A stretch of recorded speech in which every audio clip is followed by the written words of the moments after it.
Mais uma vez, saudações para você, meu prezado amigo, irmão.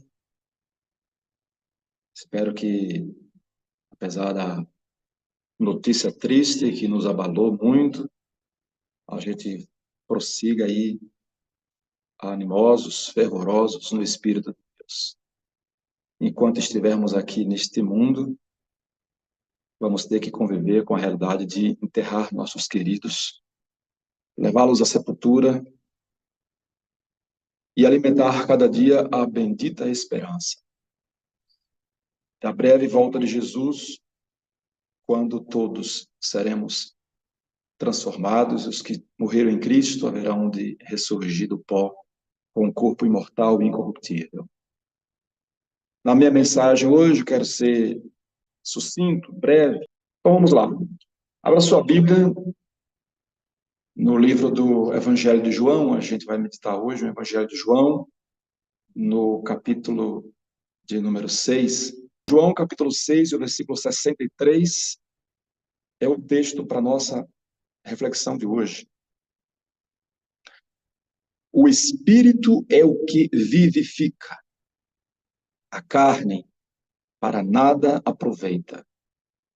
As palavras que eu lhes tenho falado são Espírito e são vida. Pai, uma vez mais rogamos pela obra do Teu Espírito em nossa vida e pedimos que esta palavra saia do campo de transmissão de códigos de comunicação e entre no campo da obra sobrenatural do Teu Espírito para penetrar juntas e medulas e transformar corações e reavivar o Teu povo. Imploramos ao Senhor em nome de Jesus. Amém. Bem, Jesus disse essas palavras para uma nação que estava morta por meio de diferentes figuras e pelos registros que a Bíblia traz, temos a evidência de que a nação estava morta em seus pecados e por viverem uma vida de desobediência e destituídos do Espírito de Deus. Então Jesus diz para essa audiência, que foi classificada como filhos do diabo, porque produziam as obras do diabo, Jesus apresentou a única solução para eles: o Espírito Santo. É o Espírito quem dá a vida. A Bíblia apresenta o Espírito Santo como agente de vida. Com vários símbolos, ele é apresentado como elementos da natureza que dão vida ou que reavivam. Nós temos a água, muitas vezes como símbolo do Espírito, nós temos o azeite como símbolo de cura, de restauração. Nós temos também, aqui nesse caso, o Espírito Santo. A palavra hebraica ruach, que é traduzida como sopro, vento, fôlego, é também a mesma palavra que se traduz, aplicada ao Espírito de Deus. E logo nas primeiras páginas da Bíblia, é apresentado como aquele que estava pairando por sobre as águas. Antes de existir vida, estava lá o Espírito para gerar vida. Na descrição do relato da criação, ele não está de fora. Ele é apresentado como um agente ativo, que estava inclusive relacionado com as águas, pairando por sobre as águas. E água e espírito são agentes poderosos que vão trazer a vida. E então, nós vemos que, como mensagem central na mensagem de hoje, é que somente o Espírito Santo pode dar vida, e essa é a palavra de Jesus. E é isso que nós temos que considerar. O Espírito é o que vivifica, é ele quem dá vida. E essa vida, não somente essa vida espiritual, que nós chamamos de vida espiritual, que na verdade nada mais é do que reavivamento das faculdades espirituais, ou dos dons espirituais, das capacidades espirituais, do fruto do Espírito, para podermos produzir as obras que glorificam a Deus, as obras de natureza espiritual. Mas toda a vida depende do Espírito. Observe, por exemplo, como nós temos o texto de Gênesis 2, versículo 7. Diz a Bíblia que Deus formou o homem do pó da terra. Pronto, estava formado o homem. Deus formou o homem do pó da terra.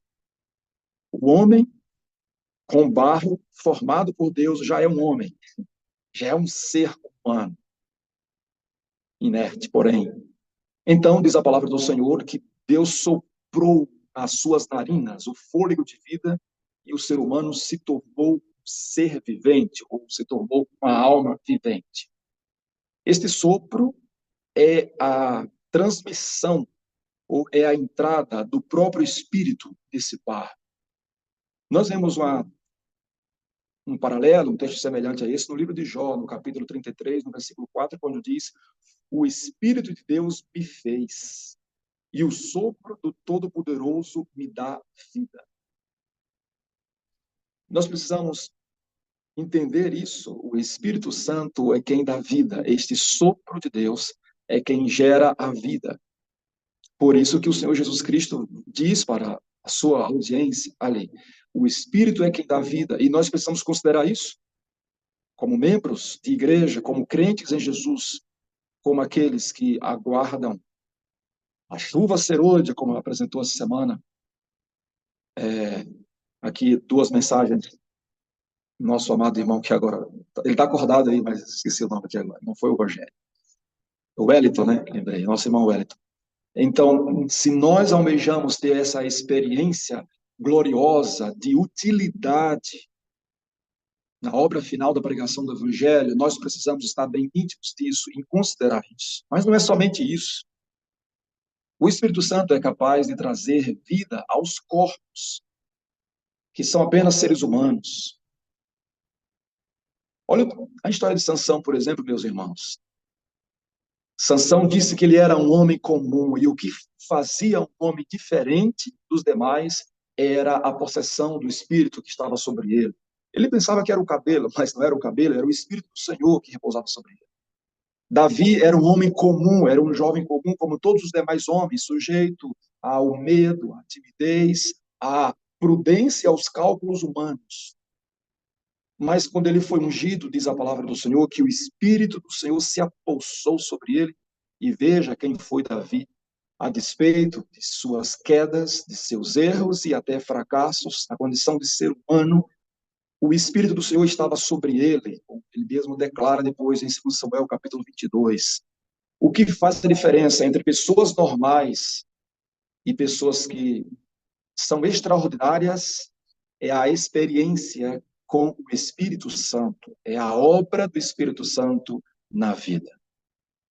Eu estou vivendo uma experiência interessante de pregação do Evangelho, e eu estou passando por muitos casos, várias cidades, várias localidades diferentes, em realidades diferentes. Recentemente, eu passei uma semana em uma localidade onde havia uma igreja com muitos jovens e a maioria deles fora da igreja. Encontrei esses jovens mergulhados em pecados e nem sem o mínimo, sem o conhecimento básico elementar sobre salvação. Mas então, nas minhas pregações à noite, nas minhas visitas, eu procurei dar ênfase à obra do Espírito Santo e despertar neles a curiosidade, ou o anseio, o desejo para que pudessem receber o Espírito. Eu clamei pelo Espírito, eu preguei sobre o Espírito. E dentre as coisas que aconteceram, que me marcaram, eu poderia enumerar aqui várias, em outra ocasião a gente pode enumerar esses milagres que ocorreram aqui, como Deus saiu levantando pessoas, encontrando gente que a gente não considerava, não estava na lista. Encontrei um senhor que estava há 65 anos, filho de adventista, acho que segunda ou terceira geração de adventista, seu pai construtor de igrejas, e ele nunca fora batizado, nunca tinha se entregado a Jesus. E agora, aos 65 anos, a gente foi em sua casa para encontrar o seu empregado, que tomava conta da fazenda, e esse empregado, no passado, tinha sido adventista. Então, o irmão me levou para conhecê-lo e para fazer um convite para que ele pudesse voltar. E lá encontramos um quadro degradante, muito triste. Bebidas, cigarros. Só que na mesa havia uma Bíblia e havia um outro livro que eu não sabia o que era. Como ele estava embriagado ou sob o efeito de algo, nós não prosseguimos com a conversa e voltamos no dia seguinte, 7h30 da manhã, nós estávamos lá na fazenda. Quando chegamos na fazenda, estava um senhor lá, colocando os arreios lá no seu cavalo para sair. Eu disse, imaginei comigo mesmo, não vai dar certo, porque esse homem vai impedir que a gente converse com esse empregado. Para minha surpresa, ele nos convidou para entrar, entramos, e com 5 minutos de conversa, ele disse, Eu vi o pastor Walter Veide falando isso aqui já tal. Ele também, o pastor, falou de outro pastor que estava falando. Ele disse, eu já vi isso aqui, está ali no Grande Conflito, que eu sempre leio. Bom, comecei a ficar impressionado. Quem é esse homem? A Bíblia, o Grande Conflito, estava lá em cima da mesa. E poucos minutos depois, eu estava sabendo que aquele homem era alguém que tinha todo um conhecimento da palavra de Deus, da verdade da salvação e até dos eventos finais. Então, sem delongas, eu entendi porque eu estava ali, o Espírito do Senhor falou para mim, faz um apelo, disse, irmão, nós estamos aqui nessa semana fazendo muitos batismos, entregando as vidas das pessoas para a ação do Espírito Santo. E amanhã o pastor vai estar aqui e ele vai batizar o Senhor. E ele disse, tá bom, eu vou ser batizado. Está na hora de eu ser batizado. Estou com 65 anos, eu fui batizado, é hora de batizar. E quando nós estávamos saindo, ele disse, rapaz, ainda ontem, veja, ontem, no dia exato que eu estava na casa dele, pregando para o empregado dele, ou na tentativa de pregar, ele disse, ainda ontem eu estava pensando comigo, eu preciso tomar uma decisão, eu preciso ser batizado. Eu não sei quantos anos mais eu tenho para viver, eu preciso ser batizado. Aí hoje, o senhor vem aqui e me faz o convite. Bom, esse senhor foi batizado, além de outros jovens. Eu conheci uma palavra nova. Um jovem que me estava ajudando no trabalho de resgate dessas pessoas, desses jovens, disse para mim, pastor, fulano de tal é OnlyFans. Eu disse, o que é isso? E ele me explicou, eu não entendi, senão depois, dias depois, me explicaram o que era esse tal de OnlyFans, uma prática diabólica aí, que está pegando as pessoas nas redes sociais. E havia uma jovem de 17, 18 anos que estava com essa prática. Os pais retiraram o celular dela e foi uma luta muito grande. Ela, na verdade, mora com o pai e a madrastra. E ela começou a ouvir as pregações. E ela não se levantava nos apelos, senão na última noite. Eu fiz um apelo separado, primeiro para aqueles que estavam decididos serem batizados, e depois eu fiz um outro apelo para aqueles que iriam autorizar o Espírito Santo a iniciar uma obra. E eu pedi que se levantassem para dizer, eu autorizo Deus começar uma obra de regeneração da minha vida. Então, essa jovem se levantou junto com outras mais que vieram. E eu fiz a oração, clamei a Deus por essas pessoas, e na saída, eu fui cumprimentando cada um deles, e quando chegou a vez dela, eu disse, eu creio que Jesus te está chamando para você ser batizada amanhã, junto com todas as outras. Com lágrimas nos olhos, ela disse com toda a convicção, disse, eu sei, e eu quero ser batizada amanhã. Foi uma das experiências mais lindas também, ou mais uma das experiências lindas que eu vi acontecer. Sim, queridos, quando nós apresentamos o Espírito Santo nas nossas pregações, há um movimento revolucionador. A vida acontece quando pregamos a palavra, e essa palavra é ministrada pelo Espírito Santo, e pregamos o poder do Espírito Santo, e oramos pelo Espírito Santo, e há uma sintonia entre quem fala, entre quem prega e quem ouve, há conversões, há transformações, há milagres, há poder sobrenatural para sermos pessoas comuns, como declarou Sansão, se me cortar o cabelo ou se tirar o espírito, serei como todos os outros homens, para sermos pessoas comuns que têm vida biológica.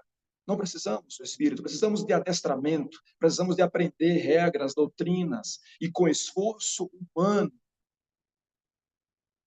maculado, carregado de egoísmo, de vaidades, de senso de que nós somos bons e que nós somos úteis, nós conseguimos produzir bons comportamentos, conseguimos ser religiosos, não cometemos pecados, e até nos gloriamos nisso, chegamos a falar essas coisas. Porém, para sermos crentes, para sermos testemunhas de Jesus, para desaguarmos, para termos vida plena, só pelo Espírito Santo de Deus. Não se trata, portanto, a sala não se trata de um programa, vocês bem sabem disso. E os que estão chegando agora, o grande sucesso da sala não é porque é um programa bem feitinho, com histórias impressionantes. O grande sucesso dessa sala é porque A sua proposta única é levar um povo à busca pelo Espírito Santo, para que assim de fato seja crente, a grandes transformações. E quantas são elas? Quantas vidas já foram transformadas, eu diria mais regeneradas? Quantos cadáveres são hoje soldados poderosos formando este poderoso exército? É lógico que não é só a sala, não pode depender só da sala. Deus está levantando grandes movimentos. Mas eu estou cada dia mais convencido de que só existe uma forma de eu não ser um homem comum, um cristão comum, um pastor comum, como todos os outros qualquer. É ter uma vida centrada no Espírito, uma vida de dependência do Espírito. Jesus disse, o Espírito é o que dá vida. A carne para nada se aproveita. A carne pode até produzir conduta correta, mas não converte, não transforma corações, pode fazer sermões bonitos, pode ter uma oratória eloquente, mas não transforma vidas, pode até convencer a pessoa de um erro, de uma doutrina, e fazer a pessoa até ser batizada, mas sem o Espírito não há vida. Se não nascer do Espírito, quando nasce da água, se não nascer da água e do Espírito, não pode ter vida eterna. O que é nascido da carne é carne, mas o que é nascido do Espírito é Espírito, isso é eterno. O Espírito é que dá vida. Nunca podemos esquecer disso. E como nós esquecemos? Como nós nos atrevemos a ser ministros, crentes, administradores de igreja, lidamos com coisas espirituais sem considerar isso, que o Espírito é quem dá vida. Se você não consegue vencer o pecado, clama, ora, pede pelo Espírito e tem uma vida disso, uma experiência com o Espírito Santo. Somente Ele é que dá a vida. Soprou nas narinas o fôlego de vida, e o que era normal se tornou além do normal. O que era natural se tornou sobrenatural. Porque Deus não faz muito essa coisa essa dicotomia de carne e espírito. O ser humano é um ser espiritual. O problema é que espírito vai conduzir a vida. Se o espírito da vida é o espírito de Deus, ou o espírito de morte, que é o espírito humano sem a ligação com o espírito de Deus. O espírito que às vezes flerta com o espírito das trevas, o espírito da morte. Quando, depois da ressurreição, Jesus se apresentou aos seus discípulos, dando a eles a motivação para eles prosseguirem com a obra de trazer vida para o mundo, diz a palavra do Senhor em João, capítulo 20, versículo 22, que lhe soprou sobre eles e disse, recebam o Espírito Santo. Paz seja sobre vocês. E agora eles estavam ali recebendo o Espírito Santo. Nós somos seres espirituais, irmãos. E se nós não formos cheios do Espírito Santo, outros espíritos vão se apossar de nossas vidas. Por isso, eu me lembro que um tempo atrás eu disse isso aqui, nós precisamos ser homens e mulheres de um só espírito, não homens de 7 espíritos. Porque Jesus Cristo disse que quando o espírito do mal é retirado de um crente que se entrega a Jesus e é batizado, ele fica vagando por aí procurando. E se esse corpo que foi purificado pelo sangue de Cristo não for imediatamente cheio pelo Espírito Santo, Cristo disse, de acordo que a estratégia de Satanás é essa, ele volta para aquele mesmo corpo e encontra aquela casa limpa, disse, e traz consigo outros 7 espíritos. E o estado daquele homem se torna pior. Então, um crente não convertido, e não somente isso, um crente que não é cheio do Espírito Santo, é pior do que um ímpio, ele faz mais mal ao evangelho e à igreja do que um ímpio, que está lá na vida dele, lá, porque agora ele tem acesso à igreja. E nós não podemos ser homens e mulheres de 8 espíritos, nós devemos ser homens e mulheres de um só espírito. O Espírito Santo tem que se apossar de nós todo dia. Precisamos clamar por isso. É Ele quem dá a vida, é Ele quem é o agente de regeneração. Ele nos encontra mortos, em estado de necrose espiritual, em nossos delitos e pecados. E Ele regenera. O apóstolo Paulo diz aos Filipenses, escrevendo a Tito, ele falando que nós fomos lavados no lavar regenerador do Espírito. Veja, pela água, pela palavra, que tem esse binômio, água e Espírito. Isso é sempre um binômio no Novo Testamento, porque é por meio da palavra que o Espírito atua. Ele lhes deu vida. Quando nós lemos o capítulo 1 do livro de Efésios, escrevendo aos Efésios, Paulo vai dizer lá no capítulo 1, no verso 23, que Jesus entrega essa igreja para aquele que tem a plenitude da vida. Jesus deixa a liderança da igreja agora nas mãos do Espírito Santo, aquele que tem a plenitude da vida. E quando você vai para o versículo seguinte, para o capítulo seguinte, no capítulo 2, aparece lá o pronome, ele vos deu vida, ele deu vida para vocês. Ele quem? O Espírito Santo. Ele lhes deu vida, estando vocês mortos em seus delitos e pecados. Que pode fazer um morto? Absolutamente nada. Mas o Espírito Santo dá vida, ele regenera. Por isso, preguemos sobre o Espírito, invoquemos o Espírito Santo. Todo santo dia que nós assistimos a sala 57, antes da pregação da palavra, é mostrado para nós este vídeo. Nunca podemos esquecer disso. O quadro reflete a realidade de Israel, que é uma mensagem para todos os tempos. O que é uma vida, o que é uma nação inteira sem a obra de Deus, sem o Espírito de Deus? Ossos sequíssimos, numerosos, muitos. É um quadro assombroso, mas é a realidade. Quantos são os que estão vivos? Quase que invisíveis. Se você vai no vale deste mundo, se depara com um vale de ossos secos, de homens religiosos, ateus, ou secularizados, vales de ossos secos, sem vida espiritual. Mas não é bastante pregação do evangelho, não é bastante estratégias missionárias, não é bastante celebrar números de batismo, alcançar alvos. A pregação da palavra tem o poder de fazer com que a pessoa mude de vida, abandone o vício, a cachaça, o cigarro, pague as dívidas, seja honesto à sua esposa, fiel ao marido. E encontramos muitos destes já dizendo, eu não posso batizar agora porque ainda não abandonei isso. Encontramos pais dizendo, meu filho não pode se batizar ainda porque ainda é muito rebelde em casa. Eles pensam que terão vida ou estarão vivos, estará tudo bem quando eles adestrarem o comportamento e serem certinhos. E às vezes, como pregadores deste evangelho, nós nos damos contentes porque a pessoa deixou o vício. A palavra consegue fazer isso. Mas Deus disse que não era para parar com a pregação da palavra. Tem uma segunda pregação, tem uma segunda necessidade.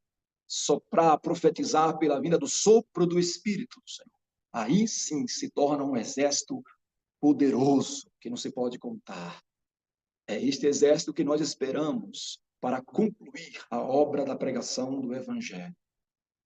No livro Mensagem Escolhida, no volume 1, página 133, lemos que como é que Cristo submete o seu povo escolhido a Ele? Pelo poder de seu Espírito Santo. Pois o Espírito Santo, por intermédio das Escrituras, fala à mente e imprime a verdade no coração dos seres humanos. É a Mensagem Escolhida no volume 1, na página 133, nessa versão digital. Como que você, de fato, tem uma igreja que adora a Deus, que serve a Deus, que prega o Evangelho de Deus? Somente pelo Espírito. Como é que Cristo submete o seu povo a si? Como que Cristo consegue ter uma igreja submissa a Ele, que faz a obra dele, que obedece às suas ordens? Pelo poder do seu Espírito Santo. Porque por intermédio das Escrituras é que o Espírito Santo faz isso. Então, palavra de Deus, sob a administração do Espírito. Por isso que nós nos deparamos com a declaração de Ellen White lá que é necessário um reavivamento, uma reforma sob a administração do Espírito Santo. Porque é o Espírito que dá vida, irmãos. Você pode conseguir ser tudo, crente, organizar programa, uma linda escola sabatina, cantar bonito, fazer um programa bonito, organizar, olhar o horário, ser tudo pontual. Todo mundo dizia, a programação foi tudo bem organizada. Se aqueles que estão procurando, esse o critério da boa programação, de pompas, de uma cerimônia bonita, luxuosa, grandiosa, eles virem essa performance bem feita, estarão por satisfeitos. Porém, quem está com a mente de Cristo, quem deseja ver vidas transformadas e regeneradas, submissas a Cristo para serem de fato servas de Jesus Cristo, não ficarão satisfeitos com meras programações bem organizadas e bonitas. Aliás, tem até um texto no livro Profetas e Reis, não me recordo aqui bem a página, que é quando a preocupação não é pelo adorno do caráter, do coração, quando a alma está sem ligação com Deus, é que ela fica em busca de grandes cerimônias e programações grandiosas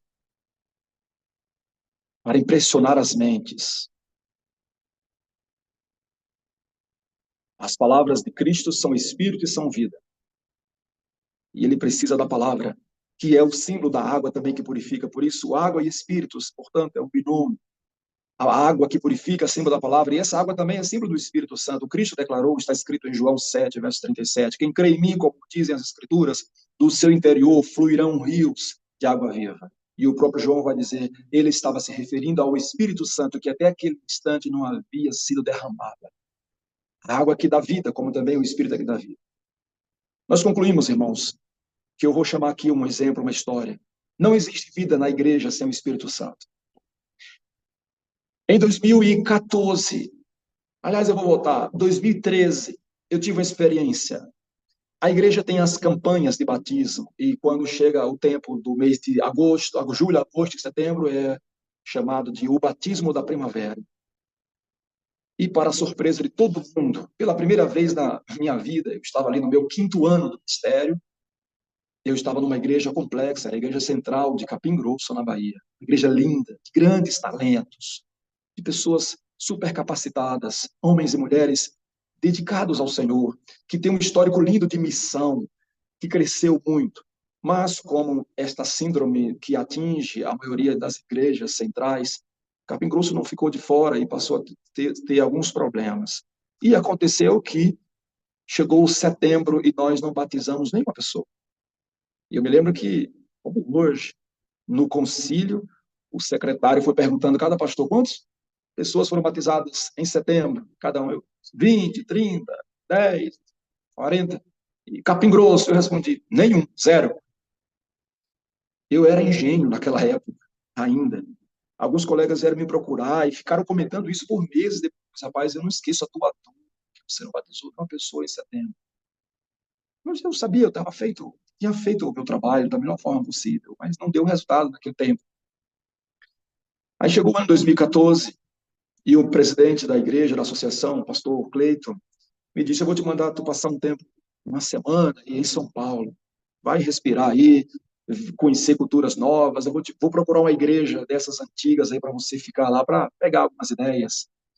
E ele comprou a passagem para mim, eu fui para São Paulo, me colocou lá na casa do pastor Ronaldo, pastor da igreja central paulistana. Tentei absorver o máximo, queria aprender tudo para justificar cada centavo pago por esta viagem. E eu me lembro que chegou o sábado, a gente foi para a igreja, e na hora que estávamos indo para a igreja, eu imaginando que ia ver como o pastor preside comissões, que ele prega, como faz a liturgia, o pastor me surpreendeu. Olha, hoje eu não vou pregar. Vai começar hoje na igreja um programa chamado Roupão da Fé, do irmão Marcos, ele é ancião aí, ele é que vai pregar. O que é que eu vim fazer? E sabe, aconteceu, chegou a hora que ele começou a pregar, eu fiquei tocado, chorei pelas experiências, a experiência dele, muito marcante, a história do irmão Marcos Camilo, um homem que foi batizado sem conseguir deixar o vício do cigarro. É uma história linda, que um dia vocês poderão conhecer. Mas depois de um ancião lutar para manter o nome dele na lista dos membros, não remover, trabalhar com ele, pela obra do Espírito Santo, teve-se a vitória e o irmão foi ordenado ancião da igreja. E aí, por um motivo que outro dia eu posso contar essa experiência, como que nasceu o projeto Roupão da Fé, que consiste em salvar focar naqueles que um dia, por algum motivo ou outro, deixaram a igreja. Depois que eu ouvi o programa Pão da Fé, assisti à pregação dele, as pessoas que tomaram a decisão, e assisti ao batismo, então, aí o Espírito Santo falou para mim, ano passado, lembra de uma conversa que você teve com o tesoureiro da igreja, Jó? Na conversa, Jó tinha dito para mim assim, pastor, aqui em Capim Grosso hoje tem pelo menos 1.500 pessoas que já foram adventistas e que hoje são ex-adventistas, pelo menos 1.500. Para quem não sabe, Capim Grosso é uma cidade que tem aproximadamente 40 mil habitantes e possui 3 distritos pastorais. Tem muitas igrejas, muito adventista. Há pouco tempo era um adventista para cada 16 habitantes. Talvez esse número tenha aumentado essa proporção aí para 20, talvez, ou para 30, não sei. E ele me disse isso. Então, lá em São Paulo, agora um ano depois, o Espírito Santo me lembrou. Qual é a cidade, qual o lugar que mais dá certo fazer um programa desse de resgate para ex-adventista? Qual o lugar que você conhece que mais tem ex-adventista? Não é aquele lugar que ano passado você ficou sabendo que tem 1.500 ex-adventistas? Eu falei, Então, como assim, um atrevido, sem saber, eu era conduzido pelo Espírito, não sabia onde estava querendo ir, mas eu tive a coragem. Sabe, eu disse assim, vai que cola, vai que dá certo. E eu tive o atrevimento de fazer um convite. Falei com o pastor, eu quero levar esse homem lá para fazer um projeto desse na minha cidade. Eu não sabia o que me aguardava, eu não sabia o que esperava por ali. E eu falei, e eu não tinha força para argumentar, para fazer com que ele quisesse de fato ir, mas o pastor trabalhou e disse, você tem que ir no Moreira, tem que fazer esse roupão da fé lá no Moreira, o pastor agora... Eu contei para o presidente, o pastor Cleiton abraçou, mas até o concílio de um mês de julho, parece, perdão, o lançamento do concílio da primavera, que acontece ali no mês de maio, eu ainda não sabia que isso era um programa forte. E o presidente falou assim, qual a tua estratégia para o ano 2000, para a primavera desse ano? Qual a sua? Perguntou para cada pastor, e disse assim, qual o seu? De repente o seu é isso, de repente o seu é o roupão da fé. Eu falei, é isso? Eu disse, então a minha estratégia vai ser o roupão da fé. Então a coisa ganhou corpo. E chegou o dia que eu apresentei o projeto para a minha comissão. Irmãos queridos de Capim Grosso, não me leve a mal, mas havia uma fama de que as comissões na Igreja Central de Capim Grosso eram dolorosas para o pastor. E eu experimentei muitas dores às vezes, porque muita gente tem boas intenções, quer defender, quer falar, e às vezes as coisas não se batiam. E a gente passava por algumas situações desgastantes. Eu já saí dali com muitas angústias no coração de algumas comissões. Mas no dia em que eu apresentei para os irmãos o projeto em que consistia o programa e falei do exemplo disso, aconteceu uma coisa naquela comissão. O Espírito de Deus pairou quando a comissão disse sim, estamos de acordo a fazer uma obra de resgatar os nossos irmãos que deixaram a igreja. Uma atmosfera celestial pairou sobre aquela comissão como nunca se tinha experimentado antes. O irmão me procurou depois, pastor, que comissão foi essa? Que coisa impressionante foi essa? Nós começamos a chorar. Iniciamos em média do trabalho, cada um dava ideias mais lindas do que o outro, o secretário da igreja e o tesoureiro, e a gente começou a pensar em ideias, como fazer, como entregar os convites e as cartas e tal. Até que chegou o dia 20 de setembro e começamos uma semana de colheitas. Depois de ter feito o coquetel, depois de ter distribuído as cartas, os convites, nós estávamos aguardando e nós não sabíamos o que o Espírito Santo nos esperava.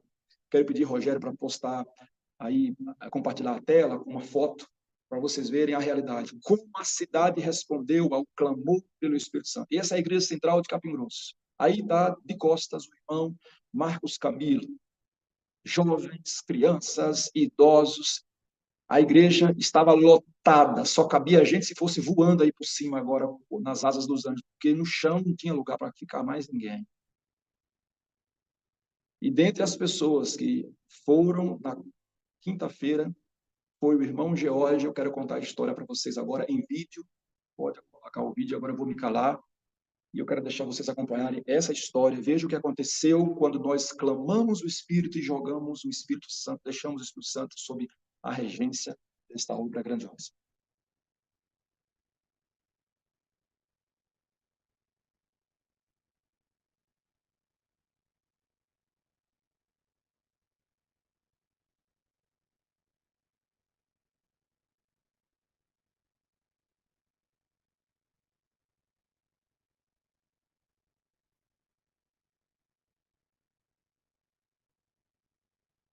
Está sem áudio. Esse é o irmão Marcos Camilo.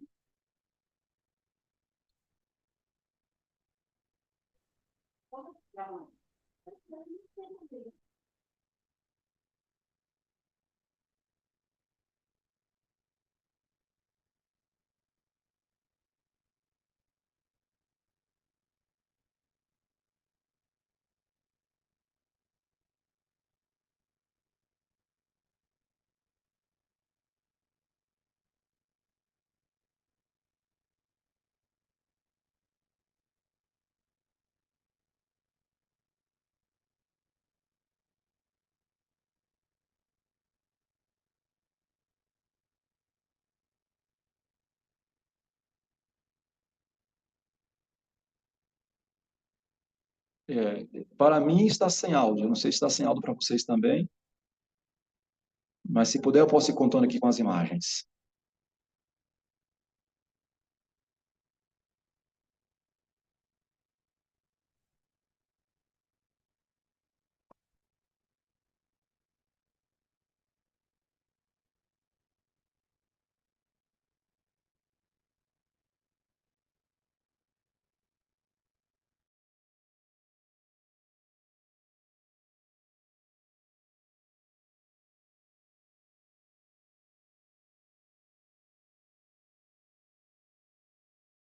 Continua sem áudio, aí eu estou contando a história. Então vamos fazer o seguinte: a gente vai trabalhar com isso. Vamos tirar o vídeo. Infelizmente a gente não tem o depoimento aí, que vai precisar mais o áudio, é para o depoimento da Débora. Então aí o Marcos Camilo está contando a história, como é que começou a fé, o que é o Roupão da Fé, que é uma. Aí eu estou contando a história. Então vamos fazer o seguinte: o Pão da Fé é um programa de resgate de ex-adventistas ou de incentivo, de apelo à decisão àqueles que, estando ali na igreja, não tomam a decisão ainda. E aconteceu, portanto, lá em Capim Grosso, foram batizadas 62 pessoas. Dentre elas, foi batizado George. George havia 3 anos ele tentou ser batizado, cogitou-se a possibilidade de ele ser batizado, mas porque ele ainda não havia abandonado por inteiro o vício, ele acabou não sendo, como é que diz, não sendo levado ao batismo. E depois que ele não teve essa oportunidade de ser batizado, ele acabou se afastando e não mais apareceu ali na igreja. Só que 3 anos depois, eu estava ali agora, acontecendo o Roupão da Fé. Começou sábado, teve batismo sábado, domingo, segunda, terça. Na quarta-feira, movido pelo Espírito, a outros membros da igreja, além dos obreiros que haviam chegado de São Paulo, estavam envolvidos nessa obra, ajudando, saindo. E dentre as pessoas que estavam envolvidas nisso, estava a jovem Gleice, que se juntou com o obreiro irmão Marcos, perdão, foi o Gilmar Pimentel, e foi na praça, assim, numa tarde de sábado, acho que pode tirar ou não sei, né? Deixar a imagem aí, né? Eu estou aqui, pronto, aí está a Débora falando. Dá um pouquinho da pause agora. Pode cessar, interromper o compartilhamento. De repente, a gente pode compartilhar aí em outro momento o vídeo para as pessoas assistirem em casa e a gente vai ver isso. Então, vou contar aqui de maneira rápida.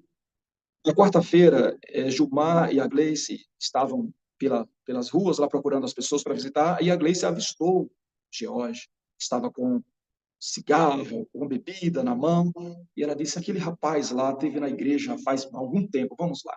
E o Gilmar Pimentel, sem conhecer a história, sem preconceito, sem pressupostos, levou, abriu o presente, o papel do presente. Tem um presente para você aqui. Quando abriu o presente, uma túnica de batismo com o logo da igreja e do roupão da fé. E disse, aqui é para você é para voltar para a igreja, está acontecendo o roupão da fé, e hoje é o dia de você ser batizado. E insistiu, ele não foi naquela quarta-feira, mas avisou para a esposa que na quinta-feira iria, e ele comprou uma camisa nova, uma camisa azul, e apareceu lá com a esposa, e o Espírito do Senhor já estava atuando nele. Quando ele ouviu a pregação do irmão Marcos na quinta-feira, ele se levantou a mão e aceitou o apelo do Senhor, porém não foi batizado. Na sexta-feira se repetiu, ele estava lá e tirou foto com o irmão Marcos Camilo, e quando foi no sábado, foi o grande dia do Pentecostes. Eu entrei no batistério 11h30 para 11h40 da manhã e fiquei no tanque batismal até 2h40 da tarde.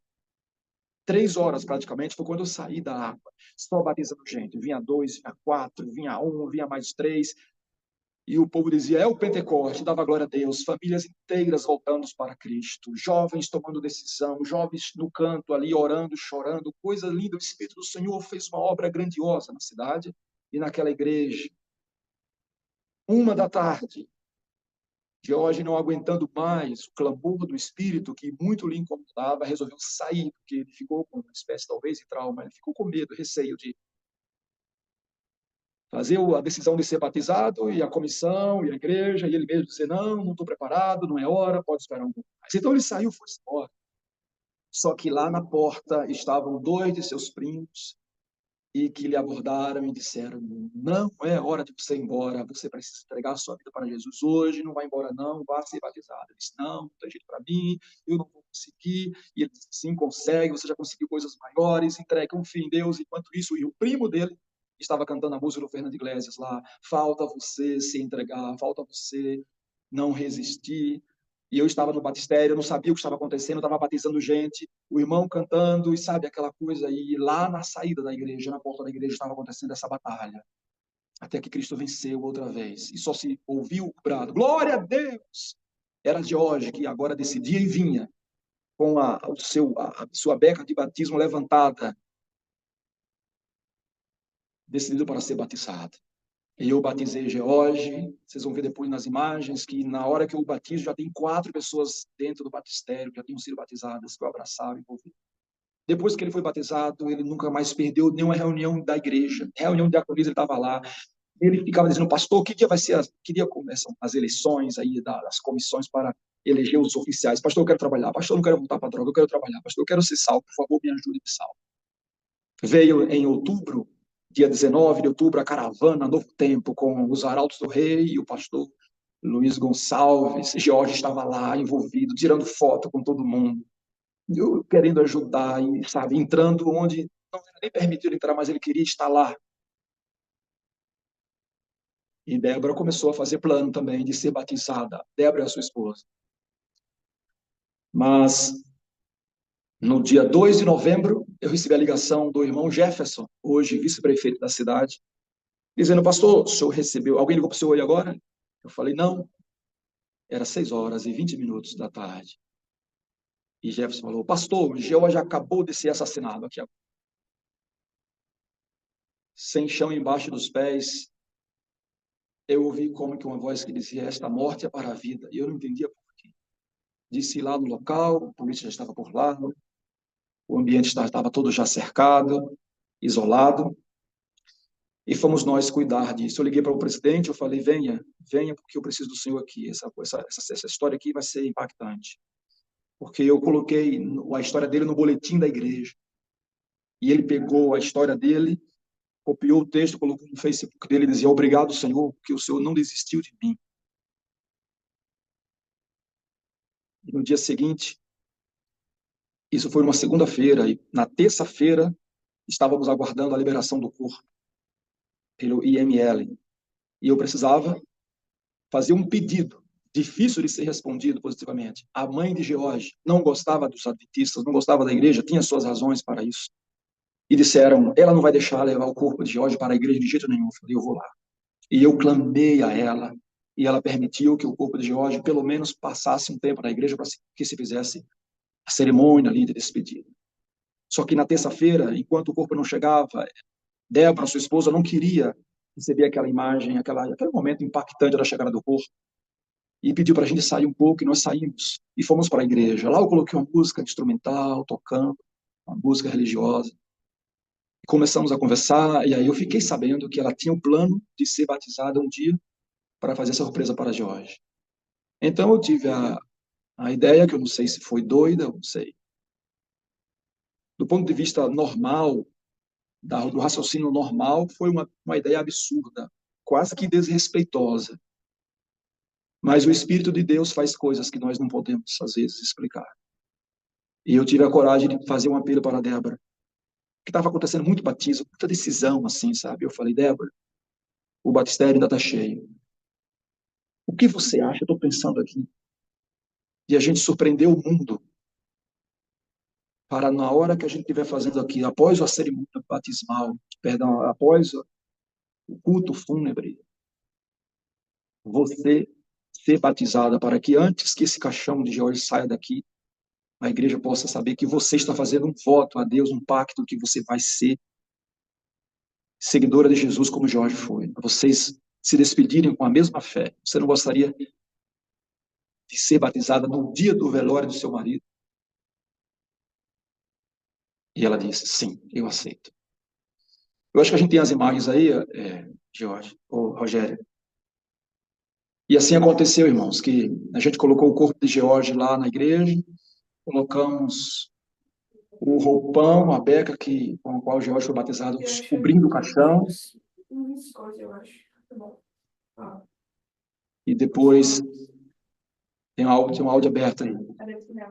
E depois Vamos ter licença, pastor. Tem alguém com o microfone ligado, por favor. É o meu, é Rogério. Vamos tentar passar o vídeo? Vamos tentar passar o vídeo? Vamos.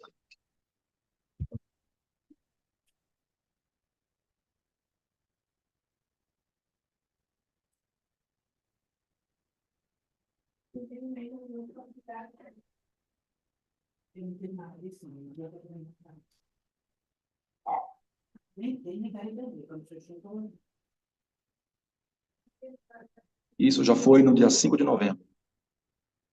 O projeto Roupão da Fé é um projeto voltado às pessoas que um dia se afastaram de Jesus, da igreja. E estas pessoas, muitas delas têm no coração uma mágoa, um esquecimento, porque às vezes no corre-corre, no dia a dia, na igreja mesmo, as pessoas às vezes se esquecem de dar um bom dia, de sorrir, de perguntar como é que você está, não é? E muitas das pessoas, elas vão se esfriando, se distanciando, e o Roupão da Fé, ele é voltado para isso, para chegar até estas pessoas, e no momento em que nós vamos até a casa dessas pessoas, nós levamos um presente especial. E esse presente especial é um roupão de batismo. Eu venho para a igreja e quem estava lá para pregar era o irmão Marcos Camilo. Estaria começando naquela semana um projeto chamado Roupão da Fé. A programação começou no dia 20, num sábado, e nós tínhamos uma lista de pessoas para serem visitadas. Essa lista contemplava os que um dia foram batizados na igreja, ou pelo menos aqueles que estavam, no momento, frequentando a igreja, mas que ainda não tinham tomado a decisão. Passando na frente de um bar, numa praça principal da cidade, avistou o George, que estava bebendo e estava com um cigarro. George tinha no passado, há uns 3 anos, frequentado a igreja. E ele era usuário de drogas, viciado, e desceu profundamente ao vício nas drogas. Lutou, mas como qualquer outro, ele teve dificuldade para sair, né, desse mundo. Convidaram ele para ir na igreja naquele dia, porque estava tendo o Roupão da Fé.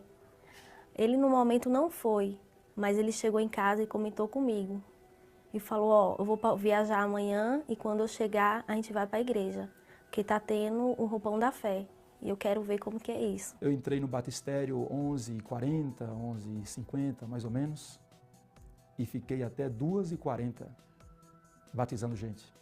E chegavam 2, e depois mais 3, e depois mais 4, depois mais 1, e não parava de ter decisões. E dentre estas, na tarde de sábado, deu 1h da tarde, já incomodado, sabendo que precisava tomar uma decisão, estava George se contorcendo ali no banco e veio em direção ao centro, veio à igreja, voltou pelo corredor da igreja, erguendo as mãos e dizendo que queria ser batizado. Nós demos glórias a Deus e eu tive a alegria e a honra de batizar George Vilas Boas. Acho que é o desejo de toda mulher, e principalmente pelo que eu passava, entendeu?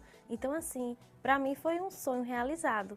Depois que ele se batizou, ele não quis mais deixar Jesus Cristo e nem deixar mais a igreja. Ele participou de todos os programas que a igreja ofereceu. Ele se batizou no dia 27 de setembro e quando chegou o dia 19, aconteceu a caravana Novo Tempo, aqui em Capim Grosso, com os Arautos do Rei e o pastor Luiz Gonçalves. George se tornou um dos membros mais ativos e assíduos na igreja. Não perdeu um culto durante os dias que seguiram o seu batismo. Os poucos dias após o batismo, ele se dedicou demais. Ele se entregou realmente aos pés de Cristo. Então isso foi me comovendo. E eu falava para mim mesma, no dia que eu for me batizar, eu nem para ele vou falar. Tem aqueles batismos surpresa, e aí eu vou chegar lá e vou me batizar. Mas, infelizmente, não deu para ele assistir. Eu estava em casa, umas 6 horas da tarde, quando um irmão da igreja me ligou e disse: pastor, alguém já ligou para o senhor e agora? Eu disse: não. Pastor, acabaram de assassinar George no comércio dele. Era 6h20 da tarde. A gente não tinha chão embaixo dos pés. E só veio na minha cabeça uma coisa, uma mensagem. O Espírito Santo disse para mim: a morte de George é para a vida. Eu não sabia porquê, mas eu ouvi essa convicção. A morte de George é para a vida. E na terça-feira, enquanto o IML não liberava o corpo, a Débora não queria ficar na casa onde estava esperando a chegada, e para se poupar daquele muito alvoroço e sofrimento, toda uma soma de sentimentos negativos ali, ela pediu para que alguém lhe a trouxesse à igreja. Eu fiquei sabendo que a Débora tinha uma decisão de ser batizada e queria fazer uma surpresa para ele, mas que agora não dava mais tempo de fazer a surpresa para ele. O Espírito faz coisas que a gente não pode imaginar. Eu nunca teria coragem de fazer uma coisa dessa se eu fosse me conduzindo a mim mesmo, né? Eu tive a coragem, parecia uma coisa até absurda, até talvez insensata, de perguntar para a Débora: você não teria coragem de, no dia que você se despedisse dele aqui, você ser batizada? O tanque, o batistério está cheio. Você gostaria de, na hora em que você estivesse se despedindo dele, você ser batizada para vocês se despedirem com a mesma fé, com a mesma aliança? Então ela disse: sim. O roupão da fé que salvou George será posto no corpo de Débora. Eu me perguntei num momento assim: meu Deus, por que tanta coisa? O mundo desabando sobre minha vida.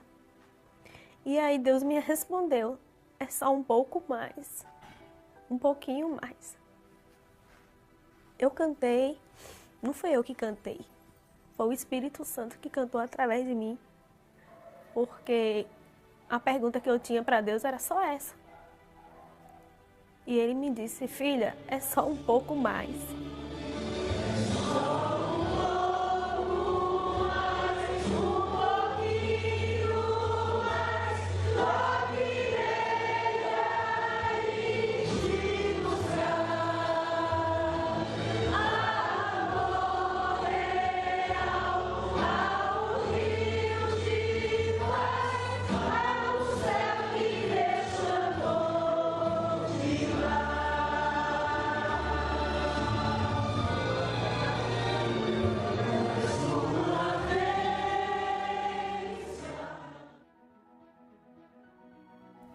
Hoje vivo em pé, graças a Cristo, porque eu tinha acabado de perder um irmão também.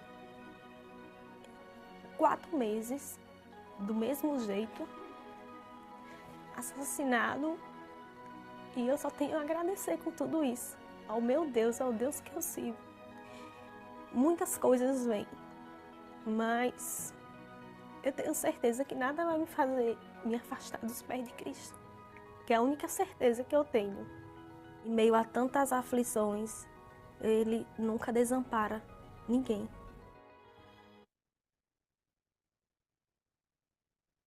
As 102 pessoas batizadas, aí vai mostrar uma foto, a igreja animada, reavivada, consolada pelo Espírito Santo, vivificada por Ele, e a igreja feliz, curada de muitas das suas enfermidades, das suas dores.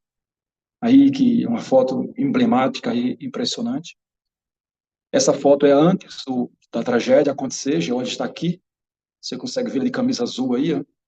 Eu estou de camisa um pouco verde, claro, aqui, mais à direita do vídeo. E George está aí, pronto, exatamente. O Rogério identificou ele aí. Esse gesto aqui era o gesto do irmão Gilmar Pimentel. Glória a Jesus, era a vitória do Espírito Santo sobre os poderes da morte. Então a gente tirou essa foto aí com esse punho aí, empunhando aí a vitória, símbolo da vitória. Depois dessa tragédia, restava a igreja cuidar da Débora e cuidar da mãe de George, que estava paralisada, literalmente sem forças para se mover. Essa mulher não tinha um grão de força para viver. Ela não queria viver, ela só queria morrer. A angústia era demais. Mas nós cuidamos, fomos orando, com terapias, e uma semana depois da morte do filho, nós fizemos um culto na casa dela, e eu apresentei um texto do Espírito de Profecia, falando como Jesus se compadece das mães que sofrem. Pronto, essa mulher agarrou como um amuleto aquele texto e postava várias vezes nas redes sociais dela, e dali nós começamos a criar um vínculo, uma aproximação, até que iniciamos uma série de estudos bíblicos, e sem mais delongas, veja por que o Espírito Santo disse, essa morte é para a vida. Veja, um ano depois, onde está a dona Zélia? Isso aqui estamos em Maceió, perdão, aqui estamos em Manaus, no programa da fé. Poderia estar acontecendo aos olhos dos seus filhos, mas está acontecendo aos olhos dessas milhares de testemunhas diante do céu. O nosso desejo é que a senhora se una a Cristo de tal forma para que, firmada na caminhada cristã, no caminho estreito da vida, possa em breve receber um corpo de glória imortal para se reencontrar com Jesus e com o seu filho. E por causa da sua decisão de seguir a Jesus, para a remissão dos seus pecados, para o sepultamento de uma velha Zélia e ressurgimento de uma nova, seguindo a ordem de Jesus, eu, como ministro do Evangelho, lhe batizo com o roupão da fé, o roupão que salvou a George e a Débora, que simbolizou a salvação deles, porque Cristo a salvou. Então eu lhe batizo em nome do Pai, em nome do Filho e em nome do Espírito Santo. Mais uma vez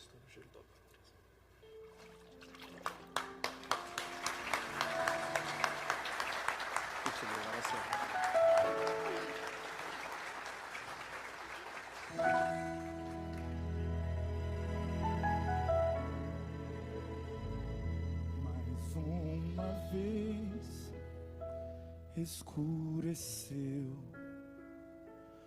o sol se pôs no coração, eu já não pude suportar, senti saudades do meu lar. Orei a Deus em aflição, a Ele abri meu coração. Foi quando alguém tocou em mim e ouvi Jesus dizer assim: é só um pouco mais, um pouquinho mais, logo irei aí te buscar. Amor real, há um rio de paz, há um céu que Deus chamou de lá.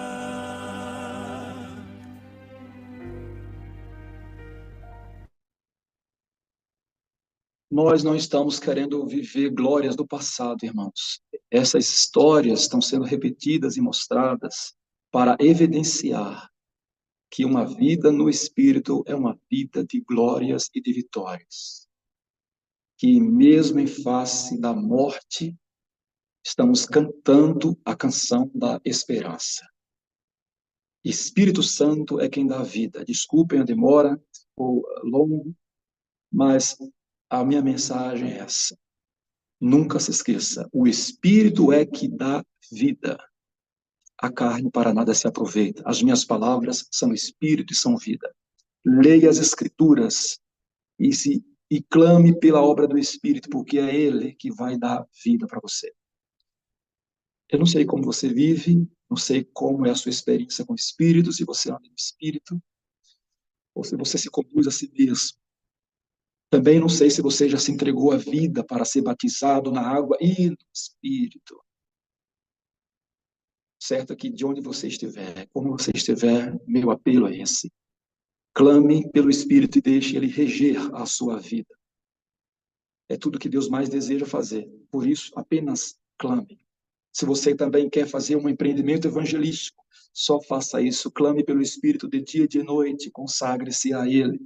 Pregue sobre o Espírito, o poder dele. Levante a cruz e levante o poder do Espírito. E veja o que vai acontecer nos corações.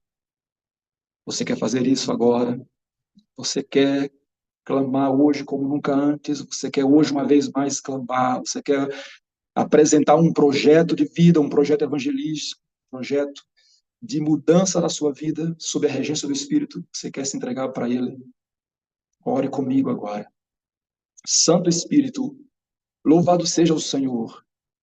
Gratidão, Senhor, porque conforme a sua promessa, o Senhor não nos deixou só e está conosco e haverá de estar até a consumação dos séculos. Obrigado por tuas obras maravilhosas. Obrigado por nos trazer vida quando estávamos mortos em nossos pecados e transgressões. Obrigado por regenerar e novamente reativar as faculdades espirituais que estavam adormecidas. Obrigado por nos fazer instrumentos de salvação e obrigado por nos fazer extraordinários. Nós não queremos ser como os demais seres humanos. Nós não queremos, entre aspas, ter nosso cabelo cortado como Sansão. Não, nós queremos ser diferentes, ser homens e mulheres do vento, homens e mulheres de um só Espírito, o Espírito de Deus. Por isso sopra sobre nós, neste dia e para sempre. E nos usa para a glória, para a salvação, para a vida do Senhor. Ó Deus eterno, ouça essa oração e nos reavive. Em nome de Jesus Cristo, amém. Amém. Amém. Glória a Deus. Bênção pura sem mistura, Pastor Moreira, a mensagem, né, no seu todo, os lindos testemunhos e que nós abracemos essa verdade de que o Espírito é que dá vida. O Espírito ouvindo você falando aí, eu fiquei pensando, né, em termos de pregação. Jesus falava da mesma lei que os líderes falavam, né? Mas as pessoas diziam assim, ó, ele prega como quem tem autoridade. Então, e essa autoridade era por causa do Espírito. O único elemento diferente era o Espírito, né? E fez toda a diferença. Obrigado, pastor, por essa mensagem. As virgens prudentes também, né? Todas eram virgens. Todas perseveraram até o fim, até meia-noite. Mas o que fez a diferença foi a experiência espiritual. Então, para ser pessoa comum, é fácil. Basta saber a lei e guardar preceitos. Mas para ser alguém que vai até a madrugada com o noivo, vai ficar até o fim, só a vida pelo Espírito Santo.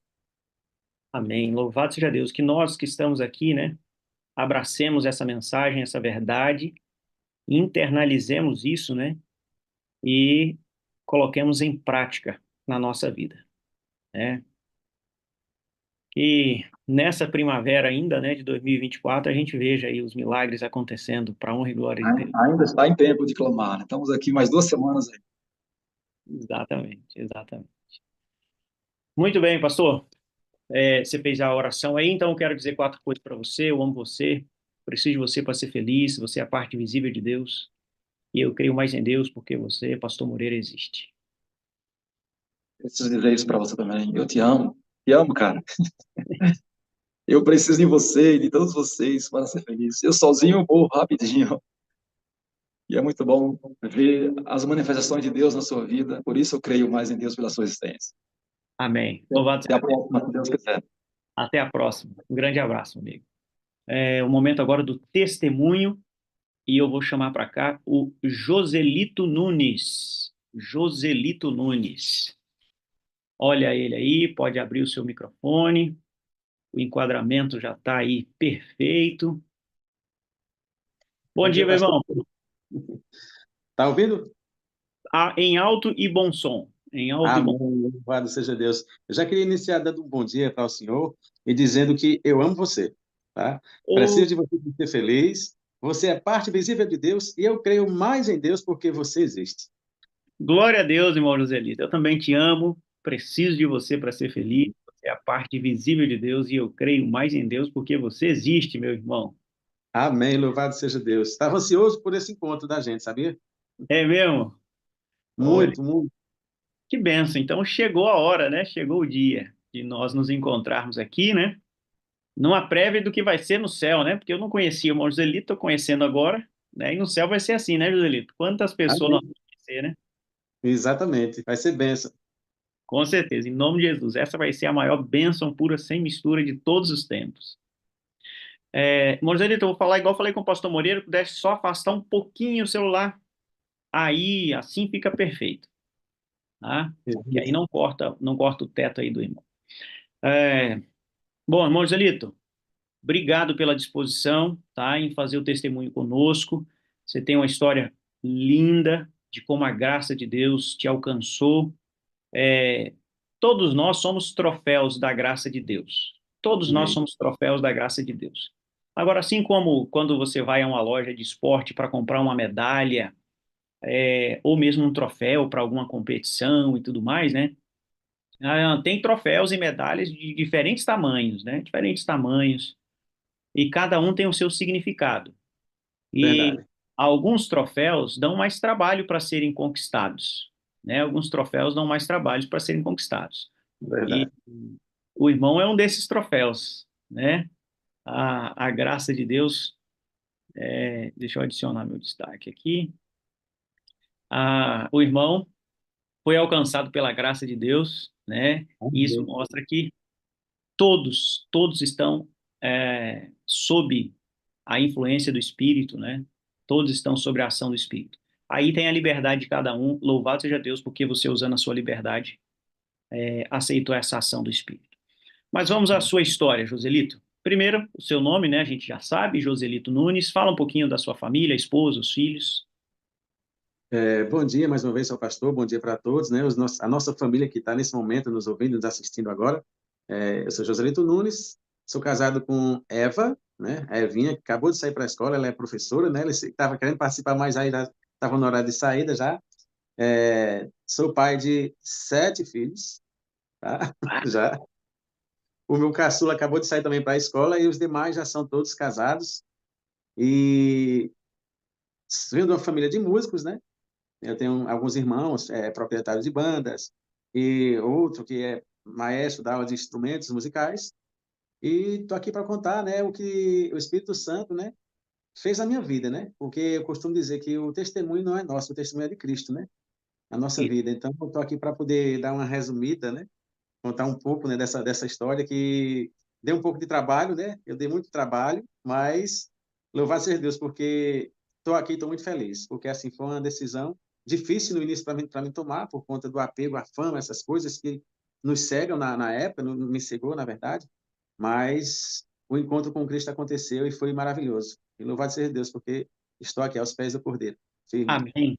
Louvado seja Deus. Então, Joselito, casado com a Evinha, pai de 7 filhos. O irmão está falando de que lugar? Sim, esqueci de falar, eu sou de Ouricuri, no Pernambuco, sertãozão Ou, aqui. bom, então você já ouviu aí que o irmão Joselito, pernambucano, de uma família de músicos. E a história dele está muito ligada a isso, né? Sou cantor, compositor, né, também. Olha aí, ó. Irmão Joselito, faz um resumo para nós aí, desse momento, dessa história musical do irmão, até o momento em que aquela dupla de obreiros vai entrar em contato com a Eva. Faz um resumo aí para nós. Ah, tá. É, eu, na minha trajetória como um cantor de bandas, tive a infelicidade de entrar no mundo do alcoolismo, né? Algo que quase destruiu a minha vida, mas foram longos anos cantando em bandas, fazendo tudo errado, infidelidades, não cuidando da minha família da maneira que deveria ser, e muito ciúme. Um ciúme tremendo que eu não aceitava a visita nem sequer do meu sogro ou de algum cunhado meu na minha casa, que fosse a figura masculina que entrasse na minha casa, eu não confiava, não acreditava. Então, o que eu fazia lá fora, eu queria apontar o dedo para minha esposa, que ela também fazia, e tadinha dela, né?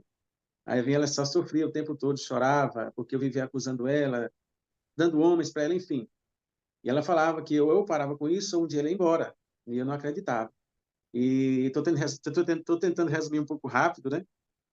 E certo dia ela chegou para mim e falou que queria fazer um estudo da palavra de Deus e que alguns irmãos pediram a permissão para vir na nossa casa para poder fazer aquele estudo. Eu, a princípio, fiquei apreensivo, porque eu pensei, deve ser homem, né? Aham. Aí, eu digo, deve ser algum homem. Como eu tinha ciúme de qualquer, até da minha sombra eu tinha ciúmes, ela para andar comigo na rua tinha que andar de cabeça baixa, né? Cabisbaixo ali, porque eu era muito ciumento. E aceitei. Digo, tudo bem, pode vir dar esse estudo, mas eu vou estar aqui.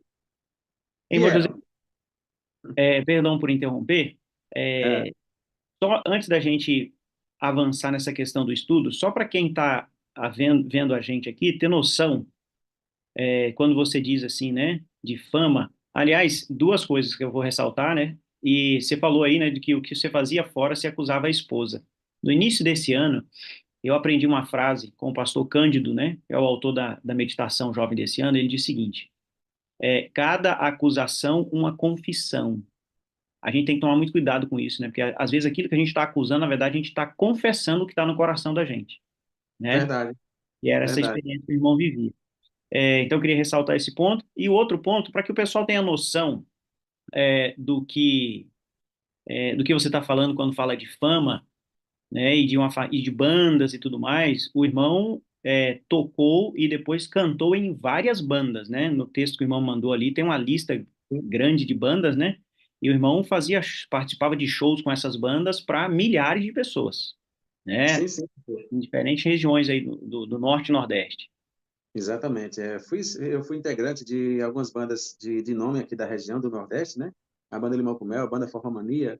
E tive, eu posso dizer assim, um prazer de ter conquistado um espaço, uma fama, algo assim que me subiu a cabeça, né? Na verdade. Acho que foi isso que me distanciou um pouco, me fez desviar, não valorizar minha família e o assédio, a questão de público, enfim, tudo aquilo que o inimigo, nós sabemos que o inimigo também tende a colocar, facilitar, para que a gente nunca se lembre de Deus, que a gente não priorize a família. E tudo isso foi acontecendo na minha vida aos poucos, né? Que foi aí onde quase que minha vida se acabou por completo, né? Porque teve muitos acontecimentos aí, tentativas de ceifar a minha própria vida, enfim. Mas, É nesse contexto aí, irmão, que a Eva vai chamar assim, ó, precisa mudar e tal, precisa, senão eu vou me embora e tudo mais. É nesse contexto que a Eva vai, tipo assim, perder chegar num limite para ela, né? De não querer continuar com o casamento, né? exatamente. Foi aí onde chegou o irmão, a dupla para dar o estudo para ela. E quando eu percebi que era um homem e uma mulher, eu fiquei ali. Eu digo, eu não vou sair.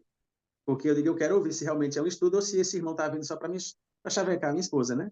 E Aham. eu costumo falar, quando eu estou nas minhas viagens no ministério, contando o testemunho, que Deus usa as mais estranhas formas e objetos para nos falar, para falar o que Ele quer que nós ouçamos, né? Na nossa casa, na época, tinha uma cortina que dividia a sala lá para a cozinha, e quando aquela dupla missionária chegou lá em casa, que sentaram, eu já dei um boa noite meio carrancudo, boa noite, né? Chateado. Quando eu vi que tinha um homem na história. Então, eu pensei, digo, eu vou sair lá para a cozinha, eu vou me esconder atrás da cortina e vou ficar de alerta, ouvindo o que está acontecendo. E assim eu fiz.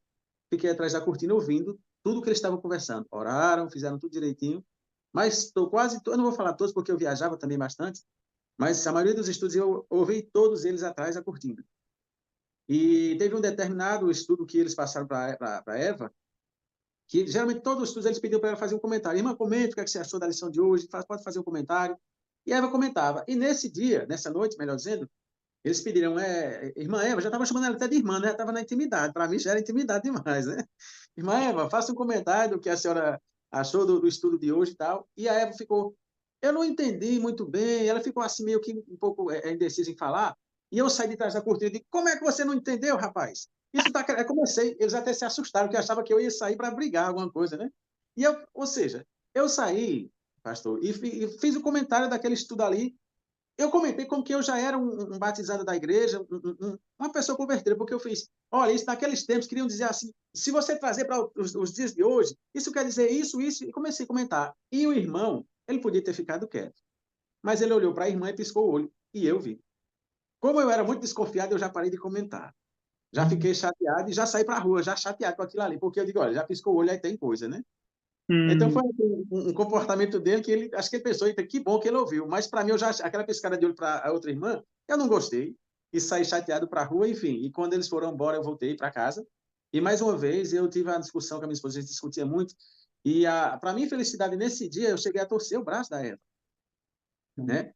Ela estava com o nosso filho no colo, e ela colocou o filho lá e começou a discutir. Eu torci o braço dela e saí para a rua chateado. E foi aí onde tudo começou. A Eva veio me falar que ou eu mudava, ou ela iria embora. Eu saí para a rua. Como eu estava agora bebendo muito, eu voltei para os bares, para aqueles amigos que gostavam um pouquinho onde eu chegava, pagava tudo, aquela coisa lá, todo mundo queria estar perto do cantor, por causa da fama, não sei o quê. E quando eu retornei para casa, eu tive uma surpresa, um susto, né? Porque eu cheguei e a casa não tinha mais nada, ela foi embora e levou tudo, né? A casa estava vazia, né? Ela não é besta, né? E aí, pronto, começou a minha luta para tentar reconciliar esse casamento. E foi aí onde eu tive a aproximação com Deus, porque a Eva disse que não voltava mais, mesmo o pastor fazendo um encontro com a gente e pedindo para ela dar uma segunda chance. Ela falou que não tinha como, porque ela não viveu ao meu lado, ela sofreu bastante, ela não vivia vegetável, presa dentro de casa. E ela disse algo, eu só posso dar uma chance se ele fizer uma coisa. Então eu já fiquei ali, opa, uma Tem coisa uma que chance. será? É uma chance. A pastor ficou também, é o quê que ele tem que fazer? Diga aí, ele está ouvindo aqui. Eu estava do lado, eu, o pastor, a esposa do pastor e ela disse, ele tem que fazer a primeira coisa, parar de beber, parar de cantar em bandas, fazer um estudo, batizar, firmar e me provar isso. Era só uma coisa, né? Mas aí, na verdade, tinha 6. E Seis aí, passos. exatamente. A primeira coisa que eu falei para ela, eu fui sincero na minha fala, eu disse, se eu parar de cantar, a gente vai passar fome. Porque é o meu trabalho, é a minha profissão, é de lá de onde eu tiro o sustento, né? E ela disse, buscai, pois, em primeiro lugar o reino de Deus e a sua justiça, e as outras coisas serão acrescentadas. E aí começou. A Eva já batizou, dias depois ela já foi batizada, né, na igreja, e eu comecei a minha luta agora cantando na banda e tentando reconciliar o casamento, ela é negativa, enquanto você não tomar essa decisão. E foi aí agora onde eu comecei, eu procurei o irmão Clarindo, ele mora em Lago da Pedra, no Maranhão, agora atualmente, né, ele morava aqui na minha cidade antes, e pedi para fazer os estudos, para começar a receber os estudos e em seguida ser batizado. E comecei a fazer os estudos e viajando, lógico, na banda, que era meu trabalho, né? E quando terminamos todos os estudos para me tomar a decisão, eu já estava ciente que ia tomar a decisão já, eu queria aquilo para mim. Eu cheguei para o pastor na época e falei que iria fazer as minhas últimas apresentações, que era uma turnê de um mês no estado do Maranhão, com a banda Meu Xodó de Pernambuco, e quando eu retornasse, eu queria realmente entregar minha vida por inteiro, descer as águas e me entregar a Deus. E o pastor disse, não tem como você cancelar isso. Eu digo, não tenho, eu tenho um contrato com a banda, enfim, não posso. Mas aí, eu já tenho a decisão, eu quero ser batizado, mas eu preciso terminar essa turnê e acabar, encerrar a carreira. E o pastor disse, olha, você vai, mas vigie e ore, porque o inimigo pode tentar fazer alguma coisa para atrapalhar a sua decisão. E, pastor, sinceramente, eu viajei. Sabe uma criança indefesa assustada? Eu viajei muito assustado. O trajeto no ônibus até São Luís, eu não pregava o olho, assustado, pensando, vai ter um acidente, eu vou morrer. A gente costumava chegar em São Luís, no hotel, colocava as malas e já íamos direto para as rádios, emissoras de televisão, fazer entrevistas e tal, para a tarde descansar. Eu inventei logo que estava com uma dor de barriga, fiquei assustado, sem querer sair do hotel. Eu tinha medo de levantar da cama no quarto e tropeçar, cair, bater a cabeça e morrer. Eu juro, fiquei muito assustado. E começaram a acontecer os shows daquela turnê de um mês, e coisas que eu costumo falar quando eu estou contando testemunho também, que eu guardei assim, que eu achei muito bom. O pessoal achou bom, eu digo sim. Foi assim a forma que os apresentadores e entrevistadores de programas de televisão começaram a me ver. Eu não falava mais como antes. Eles mesmos falaram. Eu tinha um apelido, eles chamavam de Litinho, né? O Litinho, como é que você está? E eu começava a ser tudo que eu falava, eu estava falando em Deus, em Jesus, na palavra, versículos bíblicos ali. E eles começaram a falar. O Litinho não se pronuncia mais como antes. Percebemos que ele, tudo em 10 palavras, 7, 8, ele fala em Deus e em Jesus. Estaria o Litinho se tornando um evangélico? E eu gostei quando ele fez essa pergunta, né? Não foi só um locutor e apresentador, foram vários. E quando falavam isso, eu falava de para a honra e glória de Deus, eu estou fazendo as minhas últimas apresentações, essa turnê de um mês que estamos aqui no Maranhão, e ao término, retornando para o Pernambuco, eu estarei sendo batizado para a honra e glória de Deus. E isso eu falei em várias emissoras de rádio, começaram agora a chamar de Cantorzinho Pastor. É o cantor pastorzinho agora, né? Eles achavam, talvez estivessem pensando que eu iria me irritar com aquilo, mas não. Eu estava achando a coisa mais bela do mundo, porque assim, eu não estava mais sendo visto como antes, como os demais, igual os demais ali. E eu falo muito, viu, pastor? Pode continuar, né? Pode seguir, pode seguir. E à medida que os shows foram acontecendo, detalhe, eu já estava viajando com a Bíblia na minha mala, tá? Levei a Bíblia e sempre pedi ao pessoal na hora das refeições para fazer uma oração e tudo. Teve um dia lá que a gente estava assistindo na televisão, num hotel lá, e estava passando a Missa do Galo. Já ouviu falar já, Missa do Galo, já? Já ouvi falar. Já, né? Domingo, é domingo de manhãzinha, né? Estava passando aquilo lá e o outro cantor amigo meu, que ele já faleceu, ele estava assistindo, olha, tem que ouvir isso aqui e tal. Eu disse, você quer ouvir falar de Deus? E pode desligar a televisão aqui, eu vou pregar para você aqui no quarto. Então, as mudanças começaram a acontecer na minha vida ali e para mim foi muito bom. Só que quem não estava feliz com isso era o inimigo de Deus, né? Vendo essa transformação, essa mudança, ou seja, eu tentando ali desaguar, ali, levar a mensagem de Deus ali para os colegas ali. E à medida que foram acontecendo os shows, assim, aparentemente tudo normal, multidões, televisão, rádio, emissoras e tudo ali. Mas aí foi chegando ao término dessa turnê.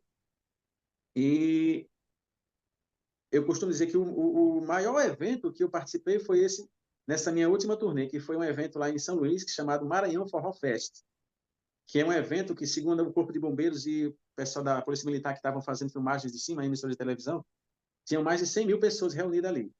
Então, tinha 2 estruturas gigantescas de sons e tinham 5 bandas que estavam em evidências em rádio e televisão lá em São Luís e no estado do Maranhão, que era Aviões do Forró, Magnífico, Saborear, Calypso e a banda que eu fazia parte, que era Meu Xodó de Pernambuco, né? Então, aquela ali era a nossa penúltima apresentação da turnê de um mês.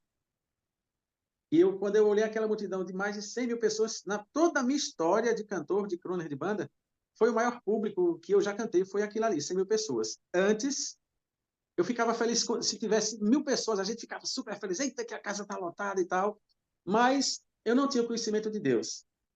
E agora, diante de 100 mil pessoas, eu só olhei assim, puxei um pouquinho da cortina em cima do palco, e eu olhei e disse, Senhor, tem misericórdia desse povo. Eu não estava mais feliz com aquilo. E as coisas que aconteceram no palco, eu nunca, em cima daquele palco, eu nunca vou esquecer. Eu e o outro vocalista, o Janilson, que mora na cidade vizinha aqui em Salgueiro, a gente tinha um momento que a gente costumava brincar com as pessoas ali, quem canta mais alto, quem faz isso e tal. Ele ficava de um lado do palco, eu do outro, e ele falava quem é flamenguista, ou seja lá que time for, só para ver a multidão gritar, levantar a mão. E eu fazia a mesma coisa do outro lado. Só que dessa vez eu não falei mais quem é flamenguista ou quem é palmeirense, enfim. Do outro lado, ele disse, agora é a tua vez, Litinho, vamos ver quem ganha desse lado ou desse, né? E eu só levantei a mão e disse, quem ama o Senhor Jesus, levanta a mão e diz um amém bem forte. E naquele momento ali, não só o lado dele, mas a grande maioria de mais de 100 mil pessoas levantaram a mão, lógico, isso é normal, a multidão fazer isso, né? E falaram amém. E teve um lugar que eu passei no ministério que quando eu contei esse testemunho, alguém levantou e disse, irmão, posso falar uma coisa? Eu disse, pode, irmã. Não recordo que cidade foi. E disse, o irmão sabe que você falando isso aí, você blasfemou o nome de Deus. Eu disse, mas por quê, irmã? Porque o irmão estava num ambiente satânico ali e pedi para falar o nome de Jesus. Eu digo, irmã, mas eu sou a luz ali no meio daquelas trevas ali. Digo, eu não creio que eu fiz aquilo ali para envergonhar Deus, mas para louvar o nome de Deus diante de mais de 100 mil pessoas. E disse mais, estou fazendo a minha penúltima apresentação, em cima do palco eu falei isso. Estarei deixando os palcos para servir a Deus. Ali eu vi fã-clube da banda chorando, fãs, as pessoas me indagando depois lá no camarim, a entrevista nas emissoras de televisão, perguntando por que aquela decisão. Eu digo, porque eu estou no lugar errado, o meu lugar é na casa de Deus. E eu digo, eu já tomei a decisão. Detalhe, Essa foi a minha penúltima apresentação. Dia seguinte, a gente ia fazer a nossa última. Fizemos a última apresentação, melhor dizendo. E algo terrível me aguardava lá que eu não esperava. Eu vinha o tempo todo orando e vigiando, como o pastor falou. Mas na última apresentação eu esqueci de orar, esqueci de vigiar, estava ansioso para terminar e parar tudo por ali. Ao chegarmos também numa cidade, não recordo, São José do Ribamar, se eu não me engano, em São Luís também. Ao chegarmos lá também era um evento meio da rua, e lá não tinha 100 mil pessoas, mas tinha na faixa de 10, 15 mil pessoas, sempre era assim, muita gente. E naquele local ali tinha uma banda menor que estava fazendo abertura enquanto a gente chegava, encostava o ônibus atrás. Ao chegarmos, quando subimos naquele palco, a outra banda parou e fecharam-se as cortinas escuras, né, na lateral e na frente, tudo. Ficou tudo em negrito, né? Tudo em trevas ali. E nós já chegamos um pouco atrasados, então os produtores começaram, vocês estão atrasados, corre rápido e tal. Então começamos agora sem norte, em cima do palco ali, tudo escuro, né, as luzes apagadas, caminhando em direção ao camarim para poder colocar o figurino e começar o show bem rápido. Ninguém lembrou de acender uma lanterna sequer para a gente achar o sentido de para onde a gente ia. Então eu comecei a caminhar para um lado, outro ia para cá, outro para lá, e eu comecei a andar puxando a minha mala bem rápido, quase que correndo. E nesse caminho que eu estava achando que estava andando em direção ao camarim, eu não estava, eu estava andando em direção ao final do palco, que devido à rua ser íngreme lá, a altura do palco em relação à rua, eu dava 3, 4 metros de altura, não sei, muito alto. E eu estava andando na direção àquilo ali. E cada passo que eu dava, eu estava dando um passo em direção à morte, e não sabia. E quando chegou no final daquela caminhada que eu mudei a passada, não tinha mais chão. Então, do jeito que eu vi, eu caí de cabeça para baixo ali, desci, no escuro, sem ver nada ali, ficou mala, ficou minha bota e pronto. Eu desbanquei ali sem saber onde ia cair. E foi o maior susto. Até hoje eu não consigo, até para subir numa cadeira, eu fiquei nervoso depois dessa queda. Detalhe, pastor, eu só, como lá embaixo também estava tudo escuro, eu só vi pessoas correndo, corre aqui rápido, aqui, vamos tirar, vamos socorrer ele e tal. E uma voz falava do lado, cara, esse cara nasceu de novo. Eu fiz assim, a minha mão tocou no asfalto da rua, estava uns 4 ou 5 dedos, 6 dedos. Se eu tivesse caído e batido a cabeça ali, como alguém falou, só ouvi a voz falando, ele quase quebra o pescoço se ele batesse a cabeça aqui. O outro disse, se ele caísse um pouquinho mais para cá, teria caído em cima aqui dos geradores de energia da iluminação, tinha fiações expostas, eu teria morrido eletrocutado. O mais impressionante é que um cabo de um microfone, fininho como só ele enrolou total em uma perna. Eu não sei como aquele cabo enrolou todo na minha perna e sustentou o meu peso da forma que eu vinha, caminhando rápido, e caí e não torou aquele cabo. E eu machuquei a perna, que eu bati na quina do palco quando caiu, né? Aqui é o meu tornozelo. E o show não deixou de acontecer por aquilo.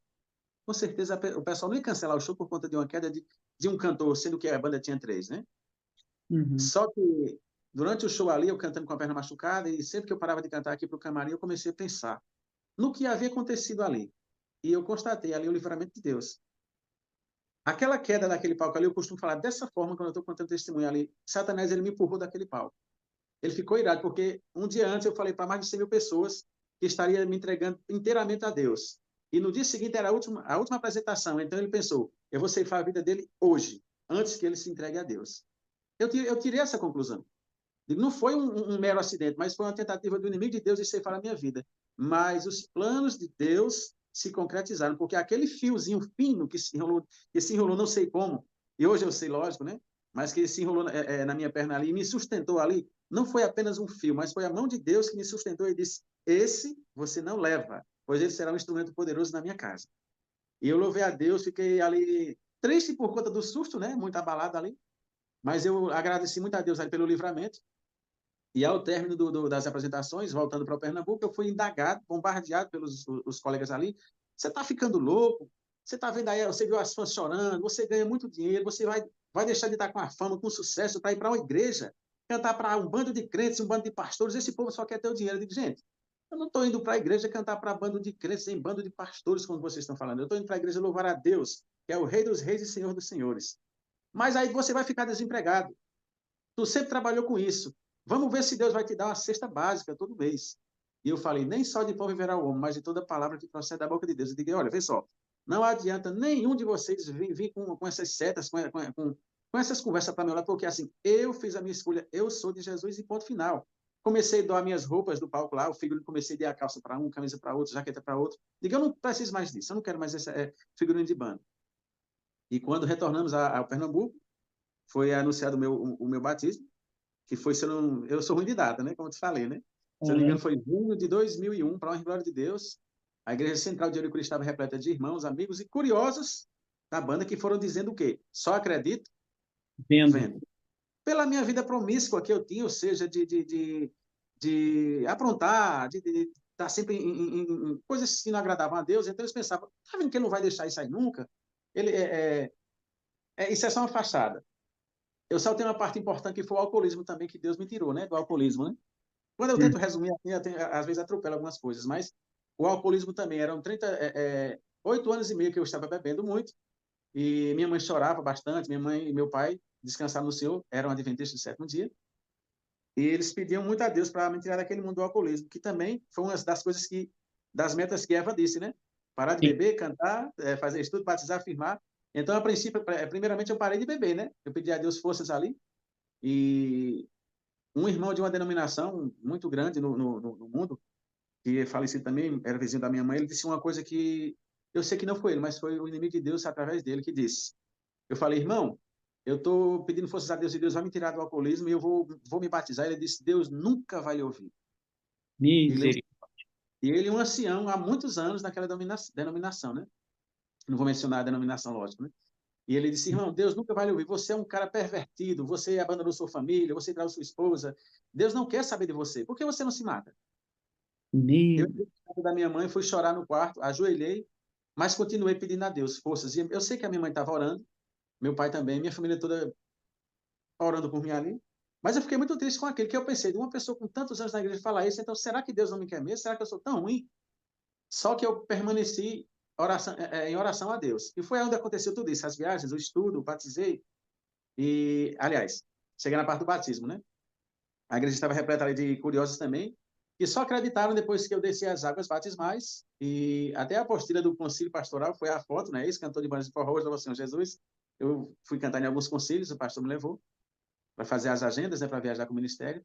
Só que no batismo ali, a Eva estava lá, né? Foi um ponto interessante. A Eva estava lá e o pastor costuma perguntar, irmão, você quer receber a Bíblia das mãos de quem? Imagine de quem eu pedi, né? A igreja lotada e Eva sentada lá atrás no cantinho. Então eu levantei, fiquei na pontinha dos pés, eu não tenho muito a altura, né? E falei, diga, eu quero receber da minha esposa Eva. Chega, eu falei de boca cheia, né? E a Eva levantou lá atrás e disse, ex-esposa, né? A igreja assim, né? Aqui morto, né? Mas ela veio, cada passo que ela dava, de gay até hoje. Hoje ela volta, hoje é festa, né? Quando ela veio, me deu um abraço, né? Um abraço simbólico ali, me entregou a Bíblia e disse, seja bem-vindo à família de Deus. E eu disse, só, tem nem um cheirinho para os irmãos ver que a gente vai voltar, né? E ela só deu um sorrisozinho e saiu, né? Ela nem me esperou para me levar ela em casa no final. Ela foi embora com os irmãos lá. E eu estava agora feliz, mas sem entender. Eu digo, ela disse que eu tinha que parar de beber, batizar, tal, que ela voltava. Mas aí eu lembrei, digo, mas eu tenho que firmar e provar. Ainda falta 2 passos. Aconteceu mais uma coisa. Após o meu batismo, a minha família me enviou para Redenção, no Pará. Meu irmão estava morando lá com a loja de importados, de 199 na época. E eu fui para lá trabalhar com ele na loja, né? E para mim foi muito difícil, que eu pensei, digo, a minha família está me colocando para longe da minha esposa. Eu nunca mais vou ter minha esposa de volta e meu filho. Então, nunca mais eu voltar aqui. Já pensou eu voltar aqui e tá minha esposa casada com outro? Enfim, viajei, chorei bastante a viagem. Eu pensei, nunca mais vou ver, não vou ver mais ela e tal. E ficava tentando ligar para falar com ela, ligava do orelhão na época, né? E dificilmente dava certo a ligação. Mas eu pensando, não, mas eu não desisto. E como oração, nós sabemos que oração tem poder. 15, 20 dias depois que eu tinha viajado daqui para a Redenção, eu cheguei no orelhão, olhei, não tem ninguém, eu disse, Senhor, vou orar e vou te pedir, Senhor, abençoe essa ligação, toca no coração de Eva lá no Pernambuco para ela atender e ela falar o que eu quero ouvir. O Senhor sabe o que eu quero ouvir. Sabe por quê, pastor? Eu estava lá frequentando lá a igreja do bairro Novo Horizonte, em Redenção, e eu vi os irmãos chegavam com as esposas, os filhos ali, e eu morrendo de inveja, sabe? Aquela saudade, aquela falta de, rapaz, o que foi que eu fiz? Perdi a minha família e agora? E fiz essa oração. E liguei, alguém atendeu, e pedi para ele se conhecia Eva. Sim, conheço. Tem como você chamar? Você fala que é o marido dela, não falei ex, né? Alguém foi chamar e ela veio. Deu para perceber que ela veio correndo, que a respiração dela estava ofegante, né? Quando ela atendeu, ela, oi, alô, tudo bom? Eu digo, opa, tudo bom, como é que você está? Eu, aquela apreensivo, né, do que ela ia falar, ela disse, eu estou bem. Só o Lucas, que é o nosso filho, que hoje ele está casado já, né? Lucas que está um pouquinho gripado, e desde o dia que você viajou, estava, como eu te falei, 15, 20 dias, né? desde que você viajou, Lucas não para de chamar pelo pai. E disse, Lucas quer o pai dele de volta. E eu quero meu marido de volta. Eita, rapaz, ali eu fiquei numa felicidade maior do mundo. Eu só não saí pulando ali embaixo daquele orelhão para não chamar a atenção do povo, mas o coração ficou a mil, né? Primeira coisa que, depois que terminamos ali a ligação, eu digo, eu vou conseguir, como eu cheguei agora, ainda não recebi salário, mas eu vou pedir emprestado ao pastor, eu vou arrumar dinheiro, vou mandar para você, quando você vir para cá, e fiquei muito, né, naquela felicidade. E procurei, na época era o pastor Leonino, acho que você conhece, né, o pastor Leonino. Sim. Ele era distrital lá de Redenção, hoje ele está no Pará, né, se eu não me engano. Eu estive em Belém e estive lá na missão, ele me convidou para cantar lá. Eu acho que ainda está lá, né, pastor Leonino? Ele pregou aqui na sala, ele está, acho que em Mato Grosso agora, na União Centro-Oeste. Se não me engano, ele Eita, está no Centro-Oeste. eu perdi o contato dele. Enfim, aí cheguei lá e comecei a contar para o pastor, e ele, calma, eu digo, pastor, eu quero um dinheiro emprestado, minha esposa quer voltar, e comecei a falar bem rápido. Ele, Joselito, calma, o que foi que aconteceu? Eu contei, olha, lembra que eu cheguei aqui, estava separado, eu liguei para minha esposa, ela quer voltar, ele disse, olha, calma, a gente vai arrumar, a gente dá um jeito. Enfim, ele providenciou o dinheiro, e eu mandei de imediato para aqui, para o Pernambuco, né, e fiquei naquela ansiedade. O ônibus Transbrasiliana, na época lá, iria chegar por volta de duas da madrugada, 7 horas da noite eu já estava na rodoviária lá esperando. Aquela ansiedade, cada um que eu sabia que chegava de madrugada, mas eu vou logo antes, fiquei lá de plantão, todo mundo que chegava olhava e nada dela, daqui a pouco o ônibus chegou, começou desse jeito, eu não vi ela descer. Eu pensei, ela só queria o dinheiro da passagem. Ela não veio, não. Mas Deu daí a bom. pouco eu olhei, daí a pouco eu olhei meio a multidão ali, o pessoal que estava descendo, os passageiros ali, e eu pude ver a Eva com o Lucas no braço, né? Rapaz, felicidade ali, eu chorei, abracei minha família ali, beijei todo mundo ali, pronto. Quando foi no sábado seguinte, eu cheguei na igreja Novo Horizonte lá, a porta larga lá, sabe? A porta de vidro lá, muito larga, quase que não dava para passar, eu cheguei, estava larga, abraçado com ela e o filho no colo, né? Entrei lá, o pastor Leonino estava, por sinal, ele estava pregando, e ele deu um sorriso assim, ele disse, chamou, ele disse, eu queria logo chamar aqui na frente aqui um casal muito especial, que veio de longe e agora está completo, e me chamou na frente lá e disse, agora sim, Joselito está completo aqui com a sua família. Eu estava com um sorriso maior do mundo ali no rosto ali, e eu pude agora ver e dizer, hoje eu e minha família serviremos ao Senhor. E louvado seja Deus, porque daí em diante, eu converso muito, viu? Depois que eu começo, assim, se não falar, Joselito, para um pouquinho, e eu fico, às vezes eu fico gago, porque eu tento apressar, falar rápido por conta do tempo, e acaba atropelando algumas coisas. Mas daí em diante eu fiquei feliz porque a minha família estava do meu lado, e recebi o convite para fazer parte de um quarteto, eu sou o primeiro tenor. Eu não sabia de nada de quarteto, mas eu aprendi a amar, gosto demais de cantar em quartetos. Quando um quarteto aqui da cidade vizinha montaram lá e me convidaram, eu fiquei feliz. E passei a cantar no quarteto Advir de Redenção. Nós nos apresentávamos nas retransmissoras da TV Bandeirantes, SBT, e em algumas outras denominações que gostavam demais do quarteto da Igreja Adventista e nos convidavam. Então, a gente estava se apresentando em toda a região. Estava um bênção, né? Até eu retornar para o Pernambuco e outras pessoas também saíram lá do quarteto e se desfez. Mas, para a honra e glória de Deus, eu permaneço firme. Gravei 4 trabalhos, 4 CDs, e viajo, contando esse testemunho mais completo, né? Com detalhes, algumas imagens da época das bandas que cantei. E costumo dizer sempre que, por mais, posso estar falando agora para alguma irmã que esteja passando, tem um esposo que ainda não é da igreja, como minha esposa fala, não desista dele. Porque depois que nós retomamos a nossa convivência, o casamento da gente, a Eva disse que ela, por mais que ela tenha sofrido e tenha a separação, ela disse que nunca deixou de orar por mim. Porque ela sabia que do meu coração, que eu tenho um coração bom, e eu louvo a Deus por isso. E a Sala 57 fez uma diferença gigantesca na minha vida. Sim, como é que você conheceu a Sala 57? Através também da Eva. Também a Eva conheceu através da irmã Cláudia Freitas, por sinal, eu falei, Cláudia, eu vou estar na Sala 57, vou falar em seu nome, viu? A Cláudia foi ela que apresentou a Sala 57 para a gente, e me apresentou também a moderadora Gedinei, que está sendo uma benção, ela nunca deixa de mandar o link todos os dias para mim aqui, tem orado por mim bastante, eu quero desde já dizer que Deus abençoe você, Gedinei, a Cláudia, o Nilson também, que é um casal. E a Sala 57, ela me ensinou, pastor, a desaguar. Algo que eu não sabia fazer isso. Eu nunca tinha me predisposto assim para dar estudos, né? E sempre o pessoal faz uma dupla missionária com a Eva e tal, mas eu pensava, eu não consigo fazer isso. Eu não consigo, mas depois que conheci a Sala 57, eu aprendi porque talvez eu tenha tido um conhecimento superficial do Espírito Santo. Eu não sabia o quão importante era me aproximar mais do Espírito Santo ali, de buscar mais, a busca incessante ali diariamente pelo Espírito Santo. E após a Sala 57, eu passei a buscar mais de uma forma assim que o Espírito Santo me ajudou. A gente já fomos dar estudo para uma amiga minha também, que é cantora, né? E ela gostou demais de estar recebendo estudos acolá. E eu, a minha esposa e a irmã Leila, para nos orientar e tudo ali também. A Eva também um pouco insegura em dar estudos, mas graças a Deus estamos agora firmes, né? Firmes sempre ali ligados na Sala 57. E o Espírito Santo, assim, tem motivado, tem moldado muito, muito, assim, também o meu temperamento. Eu, às vezes, temperamento, às vezes, um pouco Pedro, né, da vida, né? Com o corre-corre da vida. Mas o Espírito Santo tem me moldado a cada dia. Isso foi notório. Minha esposa falou, sempre ela está falando assim nas reuniões de PGs, que a gente fala, ela fala que louva a Deus, porque assim, depois da Sala 57, ela notou visivelmente assim uma mudança no meu comportamento. Às vezes, um filho faz uma coisa assim, aí, ao invés de explodir, eu costumava fazer isso assim, sem controlar as emoções, mais sereno, mais calmo. Filho, não é assim, tudo. Então, a própria Cláudia também disse, graças a Deus, que o Espírito Santo faz isso. Ele É o fruto transforma, do ele muda. Espírito, né? O fruto do Exato, Espírito é domínio próprio, né? exatamente. Aí, isso aí são evidências notórias da Sala 57, né? As mudanças que a gente não, que a gente está sentindo, assim, porque assim, a transformação vem a cada dia, né? Sim. Essas questões de mudança de comportamento, é fruto do Espírito Santo na vida da gente. Então, estou muito feliz. A Sala 57, ela está sendo um pedacinho do céu, eu costumo dizer, né? É um pedacinho do céu aqui para a gente e a gente não perde. Toda madrugada a gente acorda. Hoje, em especial, eu acho que eu nem dormi, né?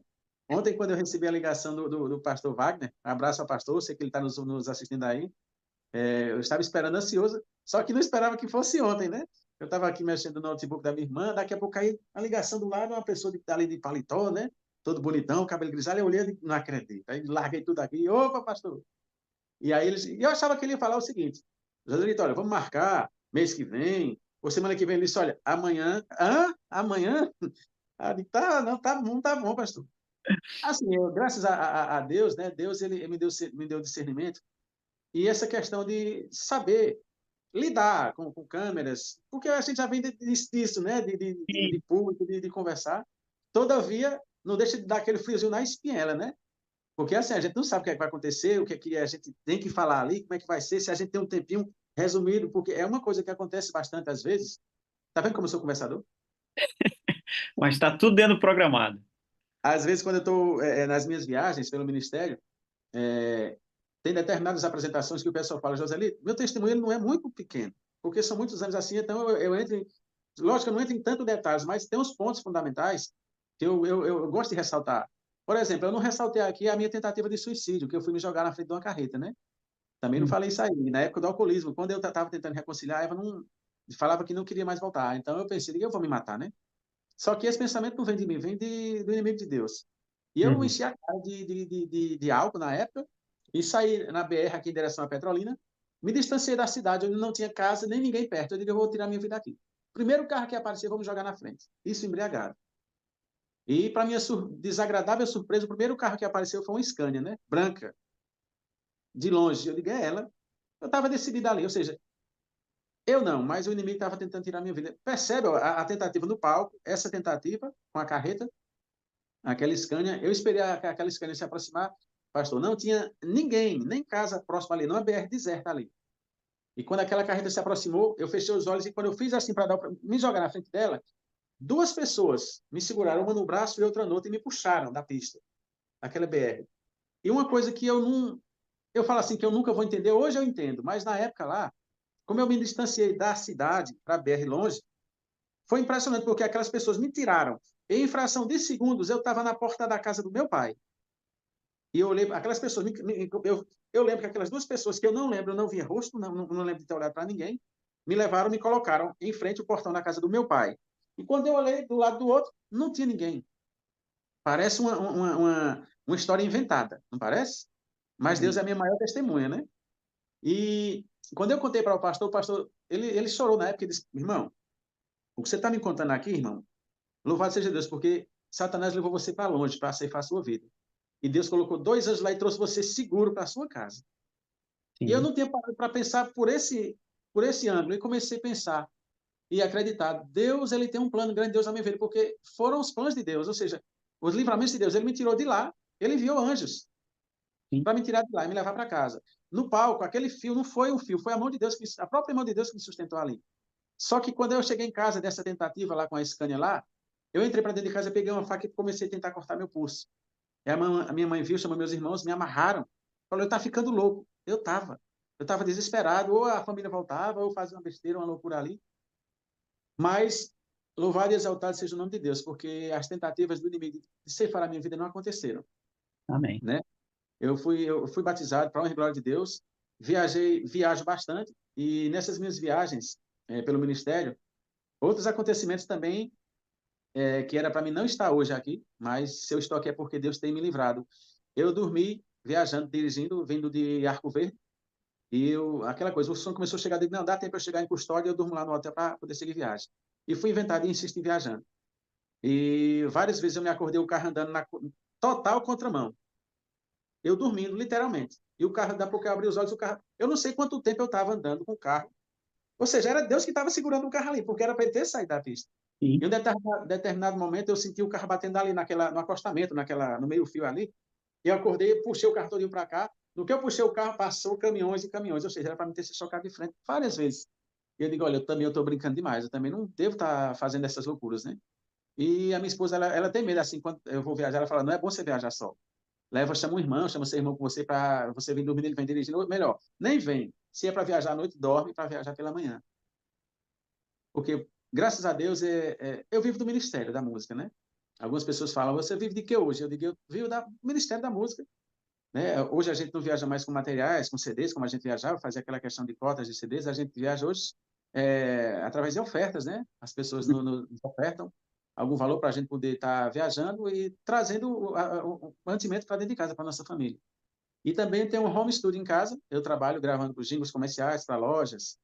Esse período agora político, principalmente muito jingle comercial, político, né? Que o pessoal procura a gente. Mas sempre firme nos caminhos de Deus e esperando os convites das igrejas. É bom que o Brasil está me vendo agora aí, né? Joselito Nunes está aqui, viu? Fazer o merchan, pastor. A intenção não é essa, a intenção é que as pessoas entendam que a Sala 57 ela faz uma diferença gigantesca na vida de qualquer um de nós. Na minha vida está sendo assim, uma transformação, algo que inexplicável. Assim, a cada dia, a cada testemunho, a cada história que a gente escuta, como hoje o pastor, a pregação do pastor, a foto lá da igreja de Capim Grosso, eu estive naquela igreja já, louvando a Deus, fiz amigos ali. Aliás, amigos não, nossa família está ali, né? Que a nossa família está no mundo todo, e eu louvo a Deus por isso. Amém. Mas, pode falar, pastor, se não... Bom, meu irmão, nós cobrimos aí todo. É lógico que tem muitos mais detalhes, né? Como esse que o irmão resgatou no finalzinho aí, mas creio que ficou evidente como a graça de Deus o alcançou.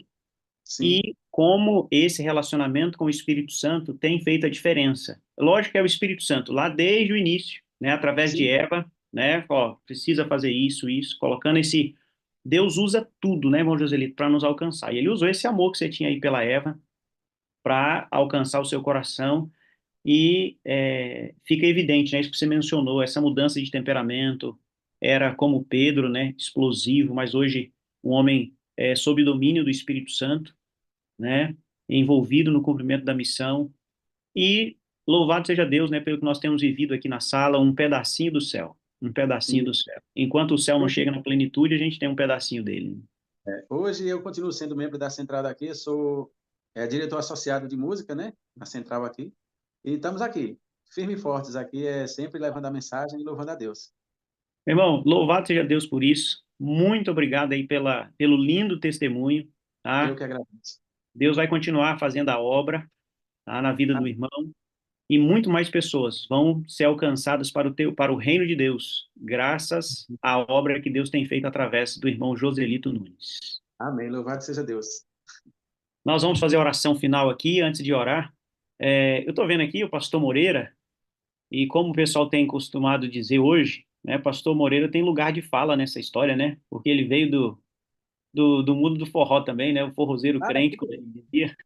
Vou pedir Não ele para sabe. fazer a oração final para nós aqui. Antes do pastor Moreira orar, eu quero dizer que eu amo você, Joselito, eu preciso de você para ser feliz, você é a parte visível de Deus, e eu creio mais em Deus porque você existe. Porque você Amém, existe. pastor. Tá? Amém. Faça das tuas palavras as minhas.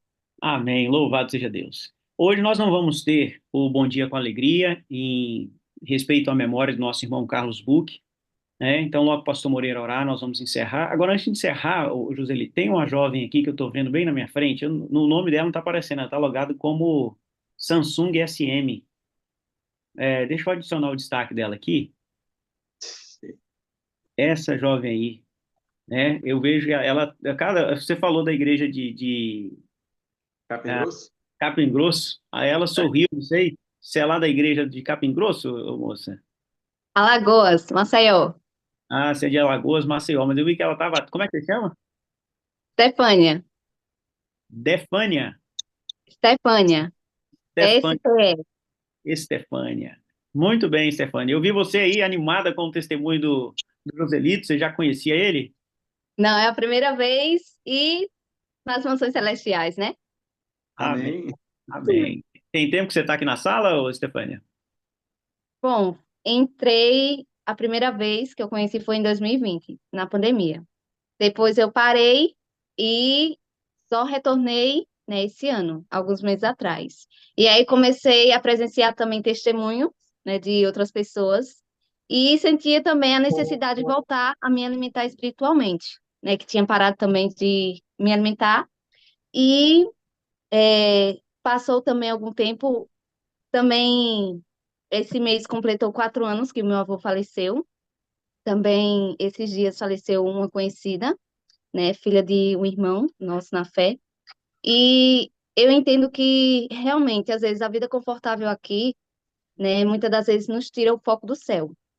E devido a isso também, eu entendo que existe, né, essa questão do Espírito Santo, a terceira pessoa da Trindade, não ser tão falada, tão conhecida como é a necessidade. E hoje, ouvindo um pastor também falando sobre testemunho do irmão que, né, descansa no Senhor, e tudo isso faz com que exista uma necessidade de divulgar mais, sabe? E eu estive refletindo, né, e peço que os irmãos também orem para que o Senhor esteja à frente, o Espírito Santo também conduza. Estou com o pensamento de imprimir panfletos, né, da sala 57 e sair distribuindo tanto na igreja quanto a pessoas que vêm aqui, clientes e tantos outros. Amém. Maravilha. Então, Estefânia, você vai voltar aqui em um momento para dar um testemunho desses panfletos aí, Amém. pregar em nome de Jesus. Amém. Obrigado pela sua participação. Deus te abençoe. Um ótimo dia de preparação aí. Tá bom? Amém. Muito bem. Pastor Moreira, você nos despede com a oração, então. Mais uma vez, Joselito, muito obrigado. Um abraço aí para Eva e para toda a família. Amém, pastor. Deus abençoe, viu? Amém. A oração, duas coisas. Primeiro, nós temos muita coisa em comum, Joselito. Eu, inclusive, além de ser forrozeiro no passado, como você, eu também era chamado de Joselito. Sério? Meu apelido lá na região, meu pai, por exemplo, que nunca vai me chamar de Zé Moreira, né, de Moreira, eu sou Zelito lá na minha comunidade, lá na roça, não fui criado. Esse nome Eita. Zé Moreira só depois que eu fui para a escola, que escrevi o nome lá, e os professores começaram a me chamar de Zé Moreira, mas o nome, inclusive, o nome artístico da banda era Zelito Moreira. Que bom. Outra coisa Melhor, interessante que eu gostaria de falar, no livro Uma Nova Era segundo as Profecias de Daniel, o autor lá, o Dr. Maxwell, tem um título assim: Deus ama os magos. Tem um capítulo que fala: não mate os magos da Babilônia, a referência que Daniel faz, o pedido que Daniel faz: não mate os magos, né, os sábios ali, que eram encantadores. Deus ama, e ele fala isso, que Deus ama aquelas pessoas. E eu quero dizer também que Deus ama os componentes, integrantes de banda. São muitos os que dia a dia vêm sendo tocados por Deus. São pessoas sensíveis. Deus tem usado dessa situação para, com seu espírito, impressionar muita gente, né? Aí nós temos a Márcia Laiana, que eu não sei se está aqui com a gente agora, a nossa Cíntia Alves. Aí cada dia você tem mais gente surgindo daqui e dali, pessoas que tiveram essa experiência no mundo lá fora chamou, mostrou o contraste, né, entre aquela ilusão, alegria passageira, ilusória, com a alegria perene pelo Espírito Santo. Vamos orar em louvor a Deus. Oi. Só antes de orar, pastor Wagner pediu aqui que nós pegássemos o contato da Estefânia. Quem que é a sua moderadora, Estefânia? Você não tem... Quem é que manda o link para você normalmente? Foi o grupo. Tá no grupo. Então, você digita o seu número aí no chat, você consegue digitar ou não? Está ativado o chat. É? Bom, Pronto. então, tá ativado? Então, digita o seu contato que eu vou pegar aqui e vou encaminhar para o pastor Wagner.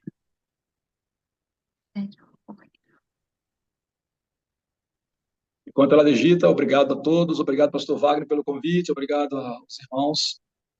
Meu registro aqui de pesar pela perda do nosso irmão Carlos, um amigo que conheço de muito tempo dentro da sala, no tempo de rádio, e também era radialista. E nós nos conhecemos ali por volta do ano 90, 2000, 94, 95, não, eu fui batizado em 94, então, 96, aliás. Dos anos 97, 98, eu conheci Carlos Buch, ano 2000. Já tínhamos feito muitos contatos antes de conhecer Salas 57, nós nos conhecemos diante da sala. Para mim foi uma surpresa desagradável, e só me resta o consolo de saber que ele descansa no Senhor. Muito bem. Não chegou para mim aqui não, tá, Estefânia? Eu enviei no chat, no caso, deixa eu colocar aqui. Então você anota o telefone do pastor e manda para ele aí. Você quer anotar meu número aí? Sem uma caneta e papel? 19 994. Não chegou ainda não. Eu volto à live e anoto. Oi? Eu volto à live no YouTube e anoto.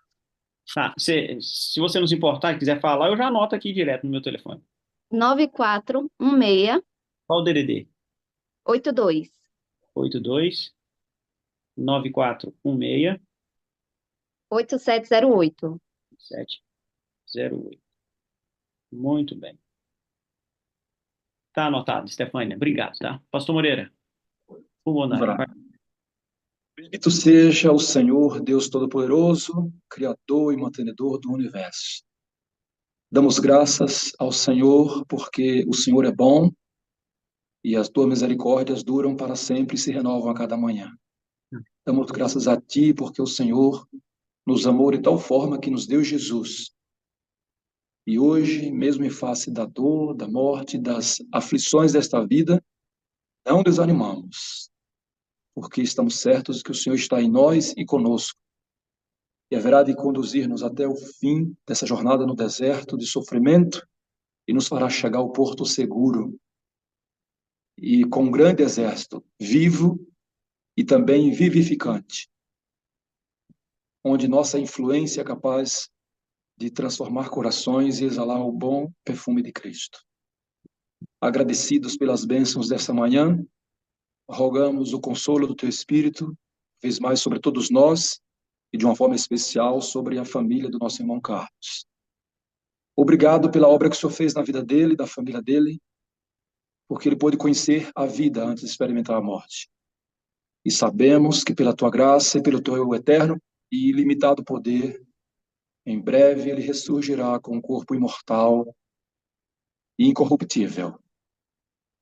Nós pedimos que o Senhor nos dê vida, nós que vamos prosseguir a jornada, entendendo que só podemos ter vida se for pelo Espírito, rogamos ele uma vez mais.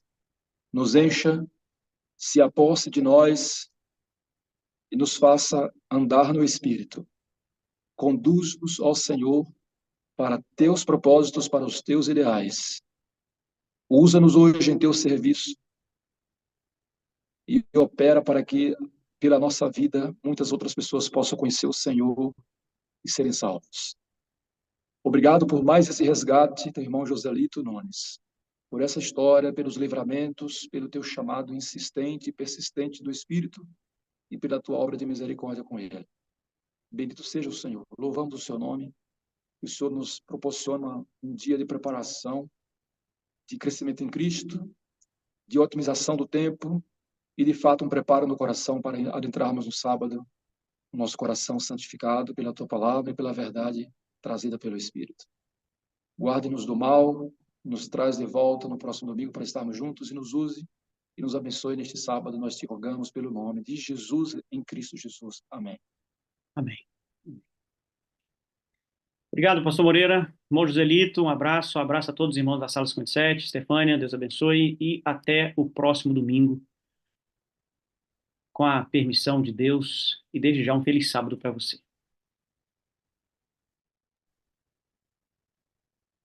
Deus abençoe, pastor. Fica com Deus, viu? Amém. A nós todos. Tamo junto. Temos um encontro marcado no céu. Amém. Em nome de Jesus. Amém.